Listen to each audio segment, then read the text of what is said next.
ನಮಸ್ಕಾರ, prime team ಡಿಬೇಟ್ಗೆ ಸ್ವಾಗತ. ನಾವು ಇವತ್ತು ಮಾತನಾಡಲಿಕ್ಕಿರುವಂತಹ ವಿಚಾರ ಇದು ದೇಶ ಅಲ್ಲ, ಅಂತಾರಾಷ್ಟ್ರೀಯ ಮಟ್ಟದ ಸುದ್ದಿ ಆಗಿರುವಂಥದ್ದು. ನಾವು ಮಾತನಾಡ್ತಾ ಇರುವಂಥದ್ದು ಇವತ್ತು ಮಂಗಳೂರಿನಲ್ಲಿ ಕುಕ್ಕರ್ ಅಲ್ಲಿ ಒಂದು ಬಾಂಬ್ ಅನ್ನ ಸ್ಫೋಟ ಮಾಡಲಾಗಿದೆ. ಇದು ಆಟೋದಲ್ಲಿ ಈ ಬಾಂಬ್ ಸ್ಫೋಟ ಆಗಿತ್ತು. ಆ ಸ್ಫೋಟದ ಬಳಿಕ ನಡೆದಕ್ಕಂತ ಒಂದಷ್ಟು ವಿಚಾರಗಳು ನಮ್ಮ ರಾಜ್ಯದ ಆರಕ್ಷಕರು ಯಾರಿದ್ದಾರೆ, ಪೊಲೀಸ್ ಇಲಾಖೆಯನ್ನ ನಿದ್ದೆಗೆಡಿಸಿಬಿಟ್ಟಿದೆ. ರಾಜ್ಯದಾದ್ಯಂತ ಇರುವಂತಹ ಪೊಲೀಸರಿಗೆ ಒಂದು ನಿದ್ದೆಗೆಡಿಸುವಂತ ಕೆಲಸ ಆಗಿದೆ ಅನ್ನುವಂಥದ್ದು. ಅದು ಆಗ್ಬಾರ್ದಿತ್ತು, ಯಾಕಂತ ಹೇಳಿದ್ರೆ ಅದು ಉಗ್ರ ಕೃತ್ಯ. ಆದ್ರೆ ಇಂಟೆಲಿಜೆನ್ಸ್ ಆ ಒಂದು ವ್ಯವಸ್ಥೆ ಅನ್ನುವಂಥದ್ದು ಎಲ್ಲಿ ಹೋಗಿತ್ತು, ಏನಾಗಿತ್ತು ಅನ್ನುವಂತ ಪ್ರಶ್ನೆ ಹೇಳ್ತಾ ಇದೆ. ಒಂದು ಬದಿಯಲ್ಲಿ ಉಗ್ರರಿಗೆ ಇಷ್ಟು ಸಲುಗೆ ಅನ್ನುವಂಥದ್ದು ಹೇಗೆ ಬಂತು? ಈ ಹಿಂದೆಯೂ ಕೂಡ ಆ ಉಗ್ರ ಚಟುವಟಿಕೆಯಲ್ಲಿ ಭಾಗಿಯಾದವರು ಮತ್ತೆಯೂ ಕೂಡ ಅದರಲ್ಲಿ ಭಾಗಿಯಾಗಬೇಕಾದ್ರೆ ಇದಕ್ಕೆಲ್ಲ ಯಾರು ಕಾರಣರಾಗ್ತಾರೆ? ಅದು ಕೂಡ ಕರಾವಳಿಗರ ನಿದ್ದೆಯನ್ನ ಕೆಡಿಸುವುದಕ್ಕೆ ಅಥವಾ ಕರಾವಳಿಯನ್ನ ಕಂಗೆಡಿಸುವುದಕ್ಕೆ ನಡೀತಾ ಈ ಉಗ್ರ ಬಾಂಬ್ ಸ್ಫೋಟ ಅನ್ನುವಂಥದ್ದು. ಅದು ಕೂಡ ಮಂಗಳೂರಿನಲ್ಲಿ ಜನಸ್ತೋಮ ಇರುವಂತ ಪ್ರದೇಶದಲ್ಲಿ ಇದನ್ನ ಸ್ಫೋಟ ಮಾಡಲಿಕ್ಕೆ ಸಂಚನ್ನ ರೂಪಿಸಲಾಗಿತ್ತು. ಆ ಸಂಚು ಏನಾಯ್ತು? ಜೊತೆಗೆ ಆ ಬಳಿಕ ಒಂದಷ್ಟು ರಾಜಕೀಯ ನಾಯಕರುಗಳ ವಾಗ್ವಾದಗಳು ಕೂಡ ನಡೆಯಿತು. ಯಾಕಾಗಿ, ಇದಕ್ಕೆ ಯಾರು ಹೊಣೆ ಆಗ್ತಾರೆ, ಇದನ್ನ ಮಟ್ಟ ಹಾಕ್ಬೇಕಾದ್ರೆ ಯಾರು ಯಾವ ರೀತಿಯ ಪ್ರಯತ್ನವನ್ನ ಮಾಡಬೇಕಾಗಿದೆ, ಯಾರಿಂದ ಯಾವ ರೀತಿಯ ಲೋಪ ಆಯ್ತು, ಈ ಆರೋಪಗಳನ್ನುವಂಥದ್ದು ಯಾರ ಮೇಲೆ ಹೊರಿಸ್ತಾ ಇದ್ದಾರೆ, ಇದಕ್ಕೆ ಹೊಣೆ ಯಾರು, ಇವೆಲ್ಲವೂ ಕೂಡ ಪ್ರಶ್ನೆಯಾಗಿ ಉಳಿತಾ ಇದೆ. ಜೊತೆಗೆ ಸರ್ಕಾರಗಳು ಬೇರೆ ಬೇರೆ ಆಗಿರ್ಬೋದು ಅಥವಾ ಬೇರೆ ಬೇರೆ ಸರ್ಕಾರಗಳು ಅಧಿಕಾರವನ್ನ ಹಿಡಿಬಹುದು, ಆದ್ರೆ ಈ ಉಗ್ರ ಚಟುವಟಿಕೆಗಳನ್ನ ನಿಯಂತ್ರಣದಲ್ಲಿ ಯಾರು ಇಟ್ಟಿದ್ದಾರೆ? ಅಥವಾ ಇವಾಗ ಡಬಲ್ ಇಂಜಿನ್ ಸರ್ಕಾರ ಕರ್ನಾಟಕ ರಾಜ್ಯದಲ್ಲಿದೆ, ಎಲ್ಲಿ ಎಡವ್ತಾ ಇದ್ದಾರೆ? ಎಲ್ಲವೂ ಕೂಡ ಪ್ರಶ್ನೆಯಾಗಿ ಇವತ್ತಿನ ನಮ್ಮ ಚರ್ಚಾ ಕಾರ್ಯಕ್ರಮದಲ್ಲಿದೆ. ಈ ಕರಾವಳಿ ಕಂಗೆಡಿಸಲು ಉಗ್ರರು ಮಾಡಿದಂತಹ ಸಂಚು, ಜೊತೆಗೆ ಆ ಬಳಿಕ ನಡೆದಕ್ಕಂತ ವಿಚಾರಗಳ ಬಗ್ಗೆ ಇವತ್ತು ನಾವು ಮಾತನಾಡಲಿಕ್ಕಿರುವಂಥದ್ದು.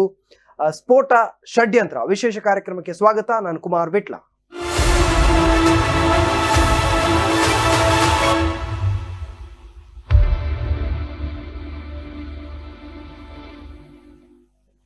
ಎಸ್, ಸ್ಫೋಟ ಷಡ್ಯಂತ್ರ.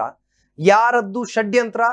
ಈ ಷಡ್ಯಂತ್ರದ ಹಿಂದೆ ಯಾರೆಲ್ಲ ಇದ್ದಾರೆ? ಈ ಉಗ್ರ ಚಟುವಟಿಕೆಗಳು ನಡಿಬೇಕಾದ್ರೆ ಯಾರ ಸಹಕಾರ ಇದೆ? ಉಗ್ರರು ಕರಾವಳಿ ಜಿಲ್ಲೆಯಲ್ಲಿ ಮತ್ತೆ ಮತ್ತೆ ಸದ್ದು ಮಾಡಬೇಕಾದ್ರೆ ಇದಕ್ಕೆ ಯಾರು ಕಾರಣರಾಗ್ತಾರೆ? ಇದರ ಹೊಣೆಯನ್ನ ಯಾರು ಹೊತ್ಕೊಳ್ತಾರೆ? ಎಲ್ಲವೂ ಕೂಡ ಇದೆ. ಒಟ್ಟಿನಲ್ಲಿ ಮಂಗಳೂರು ಅಥವಾ ಕರಾವಳಿ ಭಾಗದ ನಾಗರಿಕರು ಯಾರಿದ್ದಾರೆ ಅವರು ಸಮಸ್ಯೆನ ಎದುರಿಸ್ತಾ ಇದ್ದಾರೆ. ಭಯ ಆಗ್ತಾ ಇದೆ ಜೀವನ ಮಾಡೋದಕ್ಕೂ ಕೂಡ, ದಾರಿಯಲ್ಲಿ ನಡೆಯೋದಕ್ಕೂ ಕೂಡ ಒಂದು ರೀತಿಯ ಭಯದ ವಾತಾವರಣ ನಿರ್ಮಾಣ ಆಗಿರುವಂಥದ್ದು. ಇದು ನಮ್ಮ ಕರಾವಳಿ ಜಿಲ್ಲೆಗಳಿಗೆ ಉಗ್ರರ ಚಟುವಟಿಕೆಗಳು ಅಥವಾ ಉಗ್ರರ ನಡವಳಿಕೆಗಳು, ಅವರು ಮಾಡುವಂತ ಕುಕೃತ್ಯಗಳು ಜನರಿಗೆ ಜೀವ ಭಯವನ್ನ ಉಂಟು ಮಾಡಿವೆ.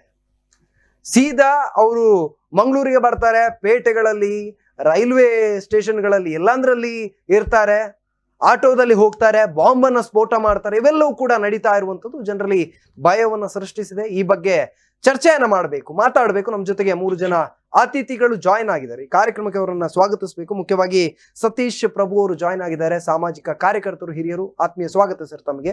ಹಾಗೇನೆ ಮಹೇಶ್ ಜೋಗಿ ಅವರು ಇದ್ದಾರೆ, ಬಿಜೆಪಿ ವಕ್ತಾರರು, ತಮಗೂ ಆತ್ಮೀಯ ಸ್ವಾಗತ ಸರ್. ಹಾಗೇನೆ ದಿನಕರ್ ಶೆಟ್ಟಿ ಅವರು, ಖ್ಯಾತ ಕ್ರಿಮಿನಲ್ ವಕೀಲರು, ಅವ್ರಿಗೂ ಕೂಡ ಆತ್ಮೀಯ ಸ್ವಾಗತ ಸರ್. ಒಂದು ಈ ವಿಚಾರ ಅಂತ ಬಂದಾಗ ರಾಜಕೀಯವಾಗಿ ಅಥವಾ ರಾಜಕೀಯೇತರವಾಗಿ ಏನೇ ಇರಲಿ, ಒಂದು ರೀತಿಯಲ್ಲಿ ಮಾತನಾಡುವಾಗ ಇದು ನಮ್ಮ ರಾಜ್ಯದ ಒಂದು ಗುಪ್ತಚರ ಇಲಾಖೆ ಅನ್ನುವಂಥದ್ದಿದೆ. ಏನೇ ಘಟನೆ ಆಗುವುದಿದ್ರೂ ಕೂಡ ಮುನ್ಸೂಚನೆ ಬರುತ್ತೆ, ಹೇಗೋ ಗೊತ್ತಾಗುತ್ತೆ, ಅದನ್ನ ತಡೆಯುವಲ್ಲಿ ಸಫಲರಾಗುವಂತ ವಿಚಾರಗಳು ಅದೆಷ್ಟೋ ಇರ್ಬೋದು. ಆದ್ರೆ ಈ ಒಂದು ಘಟನೆ ಅಂತ ಬಂದಾಗ ರಾಜ್ಯದ ಗುಪ್ತಚರ ಇಲಾಖೆ ಇರ್ಬೋದು ಅಥವಾ ಆಡಳಿತದ ಯಂತ್ರ ಇರ್ಬೋದು, ವಿಫಲ ಆಯ್ತಾ ಅನ್ನುವಂಥ ಪ್ರಶ್ನೆಗಳಿರ್ಬೋದು. ಒಟ್ಟಿನಲ್ಲಿ ಇದರ ಹೊಣೆ ಯಾರು ಅಥವಾ ಈ ವಿಚಾರ ಯಾಕಾಯ್ತು, ಎಲ್ಲಿ ಉಗ್ರರಿಗೆ ಶಕ್ತಿ ಸಿಗ್ತಾ ಇದೆ, ಎಲ್ಲವೂ ಕೂಡ ಮಾತನಾಡೋದಿದೆ. ಮೊದಲನೇದಾಗಿ ನಾನು ರಿಯಾಕ್ಷನ್ ಅನ್ನ ತೆಗೆದುಕೊಳ್ಬೇಕು ನಮ್ಮ ಸತೀಶ್ ಪ್ರಭು ಅವರ ಕೈಲಿ. ಸರ್, ಏನ್ ಹೇಳ್ತೀರಿ ಘಟನೆಗೆ ಸಂಬಂಧಪಟ್ಟಂತೆ? First reaction. ಮಂಗಳೂರಿನಲ್ಲಿ ಏನು ಘಟನೆ ನಡೆದಿದೆ ಖಂಡಿತವಾಗಿಯೂ ಜನರಿಗೆ ಅಸುರಕ್ಷತೆಯ ಭಾವನೆಯನ್ನು ಉಂಟು ಮಾಡ್ತಾ ಇದೆ. ಯಾಕಂತ ಹೇಳಿದ್ರೆ ಇವತ್ತು ಜನತೆ ದಿನ ಬೆಳಗಾದ್ರೆ ತನ್ನ ದೈನಂದಿನ ಚಟುವಟಿಕೆಗಳನ್ನು ನಡೆಸಬೇಕಾದ್ರೆ ಈ ರೀತಿಯ ಘಟನೆಗಳು ನಡೆದರೆ, ಬಹುಶಃ ಮೊನ್ನೆ ನಡೆದ ಘಟನೆಗಳು ಒಂದು ಯಾವುದೇ ರೀತಿಯ ಅನಾಹುತಕ್ಕೆ ಕಾರಣ ಆಗದೇ ಇರುವಂತಹದ್ದು ಈ ಜಿಲ್ಲೆಯ ದೈವಗಳ ಆಶೀರ್ವಾದವೇ ಅಂತ ಹೇಳ್ಬೋದು. ಆದರೆ ಒಬ್ಬ ವ್ಯಕ್ತಿ ಯಾವುದೇ ರೀತಿಯ ಅಡೆತಡೆ ಇಲ್ಲದೆ, ಯಾವುದೇ ಅಂಜಿಕೆ ಇಲ್ಲದೆ ಈ ರೀತಿಯ ಕುಕೃತ್ಯಗಳನ್ನು ನಗರ ಭಾಗದಲ್ಲಿ ಮಾಡ್ತಾನೆ ಅಂತ ಹೇಳಿದರೆ, ಇವತ್ತು ಆಡಳಿತ ಯಂತ್ರ ಇರ್ಬೋದು, ಜನಪ್ರತಿನಿಧಿಗಳು ಇರ್ಬೋದು, ಅಧಿಕಾರಿಗಳು ಇರ್ಬೋದು, ಎಷ್ಟು ಗಂಭೀರವಾಗಿ ಈ ಘಟನೆಯನ್ನು ತೆಗೆದುಕೊಂಡಿದ್ದಾರೆ ಅನ್ನುವಂಥದ್ರ ಮೇಲೆ ಅವಲಂಬಿಸಿರುವಂಥದ್ದು. ಯಾಕಂತ ಹೇಳಿದರೆ, ಇವತ್ತು ಆ ಕೃತ್ಯದಲ್ಲಿ ಭಾಗಿಯಾಗಿರುವಂಥ ಆರೋಪಿ ಯಾರಿದ್ದಾರೆ ಅವರು ಈ ಹಿಂದೆ ಕೂಡ ಕುಕೃತ್ಯದಲ್ಲಿ ಭಾಗವಹಿಸಿರುವಂಥದ್ದು, ಬೇಲ್ ಮೇಲೆ ಹೊರಗೆ ಬಂದಿರುವಂಥವನು. ಈ ರೀತಿ ಇದ್ರೂ ಸಹ ಇವತ್ತು ಆ ಬಗ್ಗೆ ನಾವು ಯೋಚನೆ ಮಾಡ್ತಾ ಇರುವಂಥದ್ದು. ನಾನು ಪೊಲೀಸರ ಮೇಲೆ, ಗುಪ್ತಚರ ಇಲಾಖೆಯ ಮೇಲೆ ಆರೋಪ ಹೊರಿಸಲಿಕ್ಕೆ ನಾನು ಇಷ್ಟಪಡೋದಿಲ್ಲ. ಯಾಕಂತ ಹೇಳಿದ್ರೆ ಅವರು ಒಳ್ಳೆಯ ರೀತಿಯ ಕೆಲಸ ಮಾಡಿಕೊಂಡು ಆರೋಪಿಗಳನ್ನು ಬಂಧನ ಮಾಡುವಂತಹ, ಇದರ ಬಗ್ಗೆ ತನಿಖೆ ಮಾಡುವಂಥ ಕೆಲಸ ಕಾರ್ಯಗಳನ್ನು ಮಾಡಿದ್ದಾರೆ.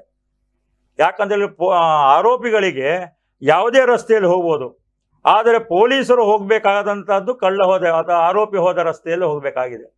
ಆದ್ರಿಂದ ನಾನು ಪೊಲೀಸರ ಮೇಲೆ ಆರೋಪವನ್ನು ಮಾಡಿ ಅವರ ನೈತಿಕ ಸ್ಥೈರ್ಯವನ್ನ ಕಡಿಮೆ ಮಾಡುವಂತಹ ಒಂದನ್ನು ಇಷ್ಟಪಡುವುದಿಲ್ಲ. ಅದು ರಾಜಕೀಯ ಕಾರಣಕ್ಕೋಸ್ಕರ ಮಾಡುವಂತಹದ್ದು. ಆದ್ದರಿಂದ ಇವತ್ತು ಇಲ್ಲಿಯ ರಾಜಕೀಯ ಪಕ್ಷಗಳು, ಭಾರತೀಯ ಜನತಾ ಪಾರ್ಟಿ ಇರಬಹುದು ಅಥವಾ ಕಾಂಗ್ರೆಸ್ ಪಕ್ಷ ಇರುವಂತಹದ್ದು, ಇವತ್ತು ತಮ್ಮ ರಾಜಕೀಯ ಲಾಭದ ಲೆಕ್ಕಾಚಾರಕ್ಕೆ ಬದಲಾಗಿ ಇವತ್ತು ಜಾತ್ಯತೀತದ ಹೆಸರಿನಲ್ಲಿ, ಹಿಂದುತ್ವದ ಹೆಸರಿನಲ್ಲಿ ಇವತ್ತು ಜಾತೀಯತೆಯ ವಿಷಯಗಳೇ ನಡೆಯುವಂತಹದ್ದು, ರಾಜಕೀಯ ಲಾಭದ ಲೆಕ್ಕಾಚಾರಗಳು ಇವತ್ತು ನಡೀತಾ ಇದೆ. ಆದ್ದರಿಂದ ಇವತ್ತು ಜನಪರ ಕಾಳಜಿ ಏನಿದೆ, ಇವತ್ತು ಜನ ಅಸುರಕ್ಷತೆಯನ್ನು ಇರುವಂತಹ ಒಂದು ಮನಸ್ಥಿತಿ ಇವತ್ತು ನಿರ್ಮಾಣ ಆಗಿದೆ.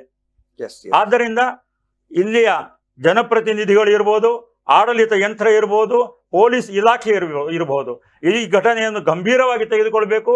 ನಾನು ಇವತ್ತಿನ ಕಳೆದ 2-3 ದಿನದ ಘಟನೆಗಳನ್ನು ನೋಡಿದ್ರೆ ಇವತ್ತು ಆಡಳಿತ ಯಂತ್ರ ತುಂಬಾ ಗಂಭೀರವಾಗಿ ತೆಗೆದುಕೊಳ್ಳಿಲ್ಲ. ಪೊಲೀಸರೇನೋ ಕೆಲಸ ಮಾಡ್ತಾ ಇದ್ದಾರೆ, ಜನಪ್ರತಿನಿಧಿಗಳು ಇರ್ಬೋದು, ರಾಜಕೀಯ ವ್ಯಕ್ತಿಗಳಿರ್ಬೋದು, ಇದನ್ನು ಗಂಭೀರವಾಗಿ ತೆಗೆದುಕೊಳ್ಳಿಲ್ಲ. ಆದ್ದರಿಂದ ಜನರ ಸುರಕ್ಷತೆಯ ದೃಷ್ಟಿಯಿಂದ ಮತ್ತು ಇನ್ನು ಮುಂದೆ ಇಂತಹ ಘಟನೆಗಳು ನಡೆಯದೇ ಇರಬೇಕಾದ್ರೆ ಆರೋಪಿಗಳು ಯಾರಿದ್ದಾರೆ ಅವರಿಗೆ ಗಂಭೀರವಾಗಿ ಶಿಕ್ಷೆಯನ್ನು ಕೊಡುವಂತಹದ್ದು ಮತ್ತು ಇದರ ಬಗ್ಗೆ ರಾಜಕೀಯ ಲೆಕ್ಕಾಚಾರಗಳನ್ನು ಬದಿಗಿಟ್ಟುಕೊಂಡು ರಾಷ್ಟ್ರೀಯತೆಯ ದೃಷ್ಟಿಯಿಂದ, ರಾಷ್ಟ್ರೀಯ ಮನೋಭಾವದಿಂದ ಕೆಲಸ ಕಾರ್ಯಗಳನ್ನು ಮಾಡಿದರೆ ಖಂಡಿತವಾಗಿ ಜನರು ಸುರಕ್ಷತೆಯ ಭಾವನೆಯಿಂದ ಇರಬಹುದು. ಮಹೇಶ್ ಜೋಗಿ ಅವರೇ, ಜವಾಬ್ದಾರಿಯಲ್ಲಿದ್ದೀರಾ, ಜೊತೆಗೆ ಸರ್ಕಾರ ಇದೆ, ಆಡಳಿತ ಇದೆ, ಈ ಘಟನೆ ಆಗಿದೆ, ಏನು ಅನಿಸ್ತದೆ ನಿಮ್ಗೆ? ಕರಾವಳಿ ಭಾಗದಲ್ಲಿ ಈ ರೀತಿಯ ಘಟನೆ ಆಗಿರುವಂತದ್ದನ್ನು ನಾನು ಸಹ ಖಂಡನೆ ಮಾಡ್ತಾನೆ. ಯಾಕೆ ಅಂತ ಹೇಳಿದ್ರೆ, ಕರಾವಳಿ ಭಾಗ ಅನ್ನುವಂಥದ್ದು ಬಹಳ ಶಾಂತಿ ಪ್ರಿಯರಾಗಿರತಕ್ಕಂತ, ಎಲ್ಲರೂ ಜೊತೆಯಾಗಿ ಜೀವನ ನಡೆಸಿರತಕ್ಕಂತ ಒಂದು ಭಾಗ. ಇವತ್ತು ಸತೀಶ್ ಅಣ್ಣನವರು ಉಲ್ಲೇಖ ಮಾಡಿದ್ರು, ಜನರಿಗೆ ದಿನನಿತ್ಯದ ದಿನಚರಿಯನ್ನು ಆರಂಭಿಸಬೇಕಾದ್ರೆ ಒಂದಷ್ಟು ಭಯಭೀತರಾಗಿ ಕರಾವಳಿಯಲ್ಲಿ ಸಹ ನಾವು ಜೀವನವನ್ನು ಸಾಗಿಸುವಂತ ಕೆಲಸಗಳು ಇನ್ನು ಮುಂದೆ ಆಗ್ತಾ ಇದೆ ಅನ್ನುವಂತ ಮಾತನ್ನು ಅವರು ಉಲ್ಲೇಖ ಮಾಡಿದ್ರು. ಆದ್ರೆ ಇವತ್ತು ದೇಶದಲ್ಲಿ ನರೇಂದ್ರ ಮೋದಿಜಿಯವರ ತಕ್ಕಂತ ಪ್ರಧಾನಮಂತ್ರಿಯವರಿದ್ದಾರೆ, ಗೃಹ ಮಂತ್ರಿಯವರಾದಂತ ಅಮಿತ್ ಶಾ ಅವರಿದ್ದಾರೆ, ಅದೇ ರೀತಿ ರಾಜ್ಯದಲ್ಲಿ ಮುಖ್ಯಮಂತ್ರಿ ಬೊಮ್ಮಾಯಿಜಿ ಹಾಗೂ ಗೃಹ ಮಂತ್ರಿಗಳಾದಂಥ ಜ್ಞಾನೇಂದ್ರಜಿ ಅವರು ಒಂದು ಉತ್ತಮ ಆಡಳಿತದ ಬಗ್ಗೆ ನಡೆಸ್ಕೊಂಡು ಹೋಗ್ತಾ ಇದ್ದಾರೆ. ಇಲ್ಲಿ ಗುಪ್ತಚರ ಇಲಾಖೆಯ ವೈಫಲ್ಯ ಅಂತ ಹೇಳುವಂಥದ್ದಲ್ಲ, ಗುಪ್ತಚರ ಇಲಾಖೆ ಅದರ ಕೆಲಸ ಕಾರ್ಯಗಳನ್ನು ಮಾಡ್ತಾ ಬಂದಿದೆ. ಏನು PFI ಅನ್ನುವಂತ ದೇಶದಲ್ಲಿ ಭಯೋತ್ಪಾದಕ ಸಂಘಟನೆ ಜೊತೆ ನಂಟನ್ನು ಹೊಂದಿದಂತ PFI ಸಂಘಟನೆಯನ್ನು ಇವತ್ತು ದೇಶದಲ್ಲಿ ನಿಷೇಧ ಮಾಡತಕ್ಕಂತ ಒಂದು ದಿಟ್ಟ ನಿರ್ಧಾರವನ್ನು ತಗೊಂಡು ಅದರಲ್ಲಿ ಇರತಕ್ಕಂತ ಏನು ಭಯೋತ್ಪಾದನೆಗೆ ಉತ್ತೇಜನ ಕೊಡತಕ್ಕಂತ ಒಂದಷ್ಟು ಜನರನ್ನು ಈ ರೀತಿಯ ನಿರ್ಧಾರಗಳನ್ನು ಮಾಡಿದೆ, ಗಟ್ಟಿಯಾಗಿ ಮಾಡುವಂತ ಕೆಲಸಗಳನ್ನು ಈ ಸರ್ಕಾರ ಮಾಡಿದೆ. ಒಂದಷ್ಟು ಕೃತ್ಯಗಳನ್ನು ಮಾಡಬೇಕು ಅನ್ನುವಂತ ದೃಷ್ಟಿಯನ್ನು ಇಟ್ಟುಕೊಂಡು ಆ ಸಂಘಟನೆ ಕೆಲಸ ಕಾರ್ಯಗಳನ್ನು ಮಾಡ್ತಾ ಹೋಗಿತ್ತು. ಅದನ್ನು ಮಟ್ಟ ಹಾಕುವ ಕೆಲಸವನ್ನು ಇವತ್ತು ಗುಪ್ತಚರ ಇಲಾಖೆಯ ಒಂದು ಮಾಹಿತಿಯ ಪ್ರಕಾರ ಈ ಸರ್ಕಾರ ಕೈಗೊಂಡಿದೆ ಅನ್ನುವಂಥದ್ದನ್ನು ನಾನು ಮಹೇಶ್ ಅವರು ನಿಮ್ಮ ಜೊತೆಗೆ ಮತ್ತೆ ಮಾತಾಡ್ತೀನಿ. ದಿನಕರ್ ಶೆಟ್ಟಿ ಅವರಿದ್ದಾರೆ, ವಕೀಲರು. ಅಲ್ಲಿ ಬಾಂಬ್ ತಯಾರಿಕೆ ಕೆಲಸ ನಡೀತಾ ಇತ್ತು ಅಂತ ಹೇಳ್ತಾರೆ. ಈಗ ಒಂದು 2-3 ವರ್ಷಗಳ ಹಿಂದೆ ಉಳ್ಳಾಲದಲ್ಲಿ ಹಿಂದಿನ ಶಾಸಕರ ತಮ್ಮನ ಮಗನನ್ನು ಬಂಧನ ಆಯಿತು. ಅದಾಗಿ ಒಂದು 6-8 ತಿಂಗಳ ನಂತರ ಒಬ್ಬಳು ಲವ್ ಜಿಹಾದ್ನ ಇದಕ್ಕೆ ಬಲಿಯಾದಂಥ ದೀಪ್ತಿ ಮಾರ್ಲರನ್ನು, ಮರಿಯಮ್ಮ ಅಂತವರನ್ನು ಹೆಸರು ಬದಲಾವಣೆ ಮಾಡಿದ್ದಾರೆ, ಅವರನ್ನು ಕರ್ಕೊಂಡು ಹೋಗಿದೆ. ಎಲ್ಲ ಭಯೋತ್ಪಾದನೆಗಳಿದೆಲ್ಲ. ಇದರ ಹಿಂದೆ ಒಂದು 2-3 ಘಟನೆಗಳು ನಡೆಯಿತು. ಆವತ್ತೇನು ಅವರು ಬಂದರ್ನಲ್ಲಿ ಭಾರಿ ದೊಡ್ಡ ಪ್ರಮಾಣದಲ್ಲಿ ಆಕ್ರಮಣ ಮಾಡ್ಲಿಕ್ಕೆ ಹೊರಟರು. ನಾನು ಮತ್ತೆ ಮತ್ತೆ ನೆನಪಾಡ್ತಾ ಇರುವಂಥದ್ದು ಇಲ್ಲೇ ಕಮಿಷನರ್ ಹರ್ಷರನ್ನು. ಆ ಸಂದರ್ಭದಲ್ಲಿ ಏನಾದರೂ ಆ ಪೊಲೀಸರ ಮೇಲೆ ಅವರು ದಾಳಿ ಮಾಡ್ಲಿಕ್ಕೆ ಹೊರಟಾಗ ಏನು ಗುಂಡು ಹಾಕಿದ್ರೋ, ಇಲ್ಲ ಅಂತಂದ್ರೆ ಇಡೀ ಜಿಲ್ಲೆ ಬೆಂಕಿಗೆ ಆಗ್ತಾ ಇತ್ತು ಅಂತ. ಅದಕ್ಕೋಸ್ಕರ ಇಲ್ಲಿ ಎಲ್ಲಿದೆ ಅಂತ ನಮಗೆ ಗೊತ್ತಾಗ್ತದೆ. ಆದರೆ ಇದರ ಮಧ್ಯದಲ್ಲೇ ಇದೆ ಭಯೋತ್ಪಾದನೆ ಪಿಡುಗು, ಇದರ ಮಧ್ಯದಲ್ಲೇ ಇದೆ. ಅದಕ್ಕೆ ನಿನ್ನೆಲ್ಲ ಮೊನ್ನೆ ಆಗಿರುವಂತ ಘಟನೆ ಮತ್ತೊಂದು ಸಾಕ್ಷಿ. ಇಂಥದ್ದು ಅನೇಕ ಆಗಿರ್ಬೋದು. ಭಯವನ್ನು ನಿರ್ಮಾಣ ಮಾಡುವಂತ ಒಂದು ದೊಡ್ಡ ಪ್ರಕ್ರಿಯೆ ಇದರ ಮುಖಾಂತರ ಆಗ್ತಾ ಇದೆ. ಇದು ಅವರ ಸಂಖ್ಯೆನೂ ಹೆಚ್ಚಾಗಿದೆ, ಭಯೋತ್ಪಾದಕರ ಸಂಖ್ಯೆನೂ ಹೆಚ್ಚಾಗಿದೆ, ಅವರಿಗೆ ಬೆಂಬಲ ಕೊಡುವಂಥವ್ರು ಹೆಚ್ಚಾಗಿದ್ದಾರೆ, ಆರ್ಥಿಕ ಸಹಕಾರ ಮಾಡುವಂಥವ್ರು ಹೆಚ್ಚಾಗಿದ್ದಾರೆ. ಅದೆಲ್ಲವೂ ಇಲ್ಲಿ ನಡೀತಾ ಇದೆ. ಇಡೀ ದೇಶದಲ್ಲಿ ಕರ್ನಾಟಕವು ಅದರ ಕೇಂದ್ರ ಆಗ್ತಾ ಇದೆ. ಇದು ನಮಗೆ ಭಾರಿ ಆತಂಕ ತರುವಂತ ಸಂಗತಿ. ಅದು ಬೆಂಗಳೂರಿನಲ್ಲಿ ನಡೆದಂತ ಶಾಸಕರ ಮನೆಯ ಮೇಲೆ ಆದಂತ ಒಂದು ದಾಳಿಯಿಂದ ಹಿಡಿದು ಅದು ಹರ್ಷನ ಪ್ರಕರಣ, ಅದಾದ್ಮೇಲೆ ಮಂಗಳೂರಿನ ಆ ಕಡೆ ಈ ಕಡೆ ನಡೆದಂತ ಅಥವಾ ಶರತ್ ಮಡಿವಾಳಂದಾಗಿರ್ಬೋದು ಅಥವಾ ಮೊನ್ನೆ ನಡೆದಂತ ಪ್ರವೀಣ್ ನೆಟ್ಟಾರಿಂದಾಗಿರ್ಬೋದು, ಇದು ಎಲ್ಲದರ ಹಿಂದೆ ಭಾರಿ ದೊಡ್ಡ ಒಂದು ಭಯೋತ್ಪಾದನಾ ಒಂದು ಗುಂಪು ಇದರಲ್ಲಿ ಕೆಲಸ.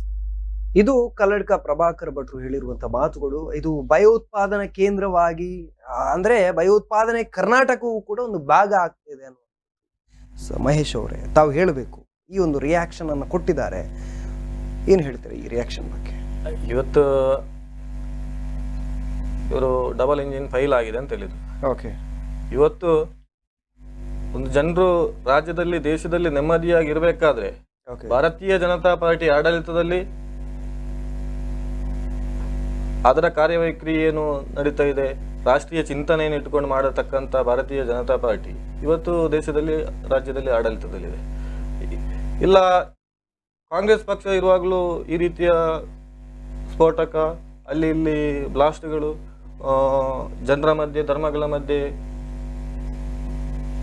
ಏನು ಹೊಡೆದಾಟ ಗಲಾಟೆ, ಈ ರೀತಿಯ ವ್ಯವಸ್ಥೆಗಳನ್ನು ಮಾಡ್ತಾ ಬಂದದ್ದು ನಾನು ನೇರವಾಗಿ ಹೇಳ್ಬೋದು ಕಾಂಗ್ರೆಸ್ ಪಕ್ಷ ಅಂತ.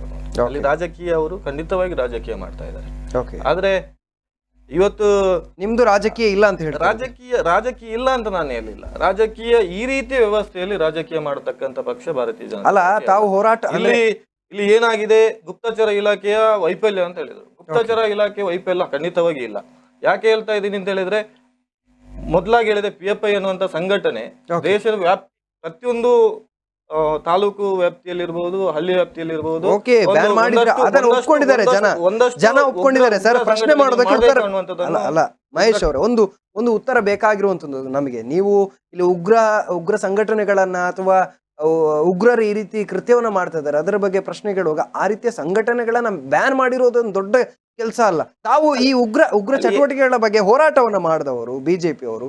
ಸೊ ಈ ಉಗ್ರ ಚಟುವಟಿಕೆಗಳು ತಮ್ಮ ಆಡಳಿತ, ಅದು ಕೂಡ ಡಬಲ್ ಇಂಜಿನ್ ಸರ್ಕಾರ ಇದೆ ಸ್ವಾಮಿ, ಆಗ್ತಾ ಇದೆ. ಅದರ ಇವಾಗ ಆಡಳಿತಗಳನ್ನು ಮಾಡ್ತಾ ಇದ್ದಾರೆ. ಇವತ್ತು ಏನಾಗಿದೆ, ಪೊಲೀಸ್ ಇಲಾಖೆ ಅವನು ಪ್ರತಿಯೊಂದು ಜಾಡನ್ನು ಹಿಡ್ಕೊಂಡು ಹೋಗಿದೆ.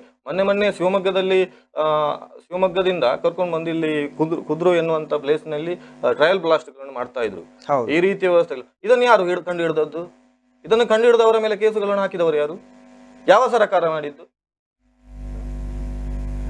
ಗೋಡೆ ಬರಹಗಳನ್ನು ಬರೆದ್ರು, ಅವರನ್ನು ಕಂಡು ಹಿಡಿದು ಅವರ ಮೇಲೆ ಕಾನೂನು ರೀತಿಯ ಏನು ತನಿಖೆ ಮಾಡಬೇಕು, ಅವರಿಗೆ ಕಾನೂನು ರೀತಿಯ ಶಿಕ್ಷೆಗಳನ್ನು ಏನು ಕೊಡಬೇಕು ಅನ್ನುವಂತ ಕೆಲಸಗಳನ್ನು ಮಾಡಿದವರು ಯಾರು? ಯಾವ ಸರ್ಕಾರ ಮಾಡಿದ್ದು? ಡಬಲ್ ಇಂಜಿನ್ ಸರ್ಕಾರ ಮಾಡಿದ್ಯಾ? ಅಲ್ಲಲ್ಲ, ನೀವ್ ಹೇಳಿದ ಜೀವ ಅಂತ ಹೇಳಿದ್ರಲ್ಲ, ಆಗ ಅವರ ಮಾತುಗಳು ಬೇರೆ ಇದೆ. ಈ ದೇಶದಲ್ಲಿ ನಾವು ಅಧಿಕಾರಕ್ಕೆ ಬಂದ್ರೆ ಯಾವುದೇ ಒಂದು ಭಯೋತ್ಪಾದಕ ಚಟುವಟಿಕೆ ಆಗುವುದಿಲ್ಲ ಅಂತಕ್ಕಂಥದ್ದು ಕಡಾಖಂಡಿತವಾಗಿ ನೀವು ಜನರ ಮುಂದೆ ಇಟ್ಟಾಗ ನೀವು ಈ ರೀತಿ ಹಿಂದಿನ ಯಾವುದೇ ರಾಜಕೀಯ ಪಕ್ಷ ಅದು ಮಾಡಿದೆ ಇದು ಮಾಡಿದೆ ಅಂತ ಹೇಳಿದ್ರೆ ಇವರು ಹಾಗಾದ್ರೆ ಅದನ್ನೇ ಮಾಡ್ಕೊಂಡು ಹೋಗ್ಬೋದಾ? ಹಿಂದಿನವರು ಮಾಡಿದ್ರೆ ಅಂದ್ರೆ ನಾವು ಮಾಡ್ಕೊಂಡು ಹೋಗುದಾ? ನಮ್ಮ ರಾಜಕೀಯ ಲಾಭಕ್ಕೋಸ್ಕರ ನಾವು ಮಾಡಿಕೊಂಡು ಹೋಗ್ಲಿಕ್ಕೆ ನಿಮ್ಮ ಜೀವರ ಎಲ್ಲರದ್ದು ಉಲ್ಲೇಖ ಇದೆ, ಮೊದಲೇ ಉಲ್ಲೇಖ ಮಾಡಿದೆ. ನಿಮ್ಮ ಬೊಮ್ಮಾಯಿ ಸರ್ ಅವರು ರಾಜ್ಯದಲ್ಲಿ ಏನ್ ಹೇಳಿದ್ರು, ಡಬಲ್ ಇಂಜಿನ್ ಸರ್ಕಾರ ಇದೆ, ಇಲ್ಲಿ ನಾವು ಯೋಗಿ ಆಡಳಿತವನ್ನ ಇಲ್ಲಿ ನೀವು ನೋಡ್ಲಿಕ್ಕಿದೆ ಅಂತ ಹೇಳಿದ್ರು. ಇವತ್ತು ಸ್ವಾಮಿ ಇವರು ಬರುವಾಗಲೇ, ಬೊಮ್ಮಾಯಿಯವರು ಬರುವಾಗಲೇ ಭಯೋತ್ಪಾದಕರು ಇವತ್ತು ನಮ್ಮ ಶಕ್ತಿಯನ್ನು ಅನ್ನೋದನ್ನ ತೋರಿಸಿಕೊಟ್ಟಿದ್ದಾರೆ. ಮಹೇಶ್ ಅವರು ಏನ್ ಹೇಳ್ತೀರಾ? ಡಬಲ್ ಇಂಜಿನ್ ಸರ್ಕಾರ ಇದೆ, ಅಷ್ಟೊಂದು ಗತ್ತು, ಅಷ್ಟೊಂದು ಗಾಂಭೀರ್ಯ, ಅಷ್ಟೊಂದು ಶಕ್ತಿ ಇರುವಂತ ಸರ್ಕಾರ ಇದೆ ಅಂತ ತಾವೇ ಹೇಳ್ಕೊಂಡು ಬಂದಿದ್ದೀರಿ. ಹೌದು.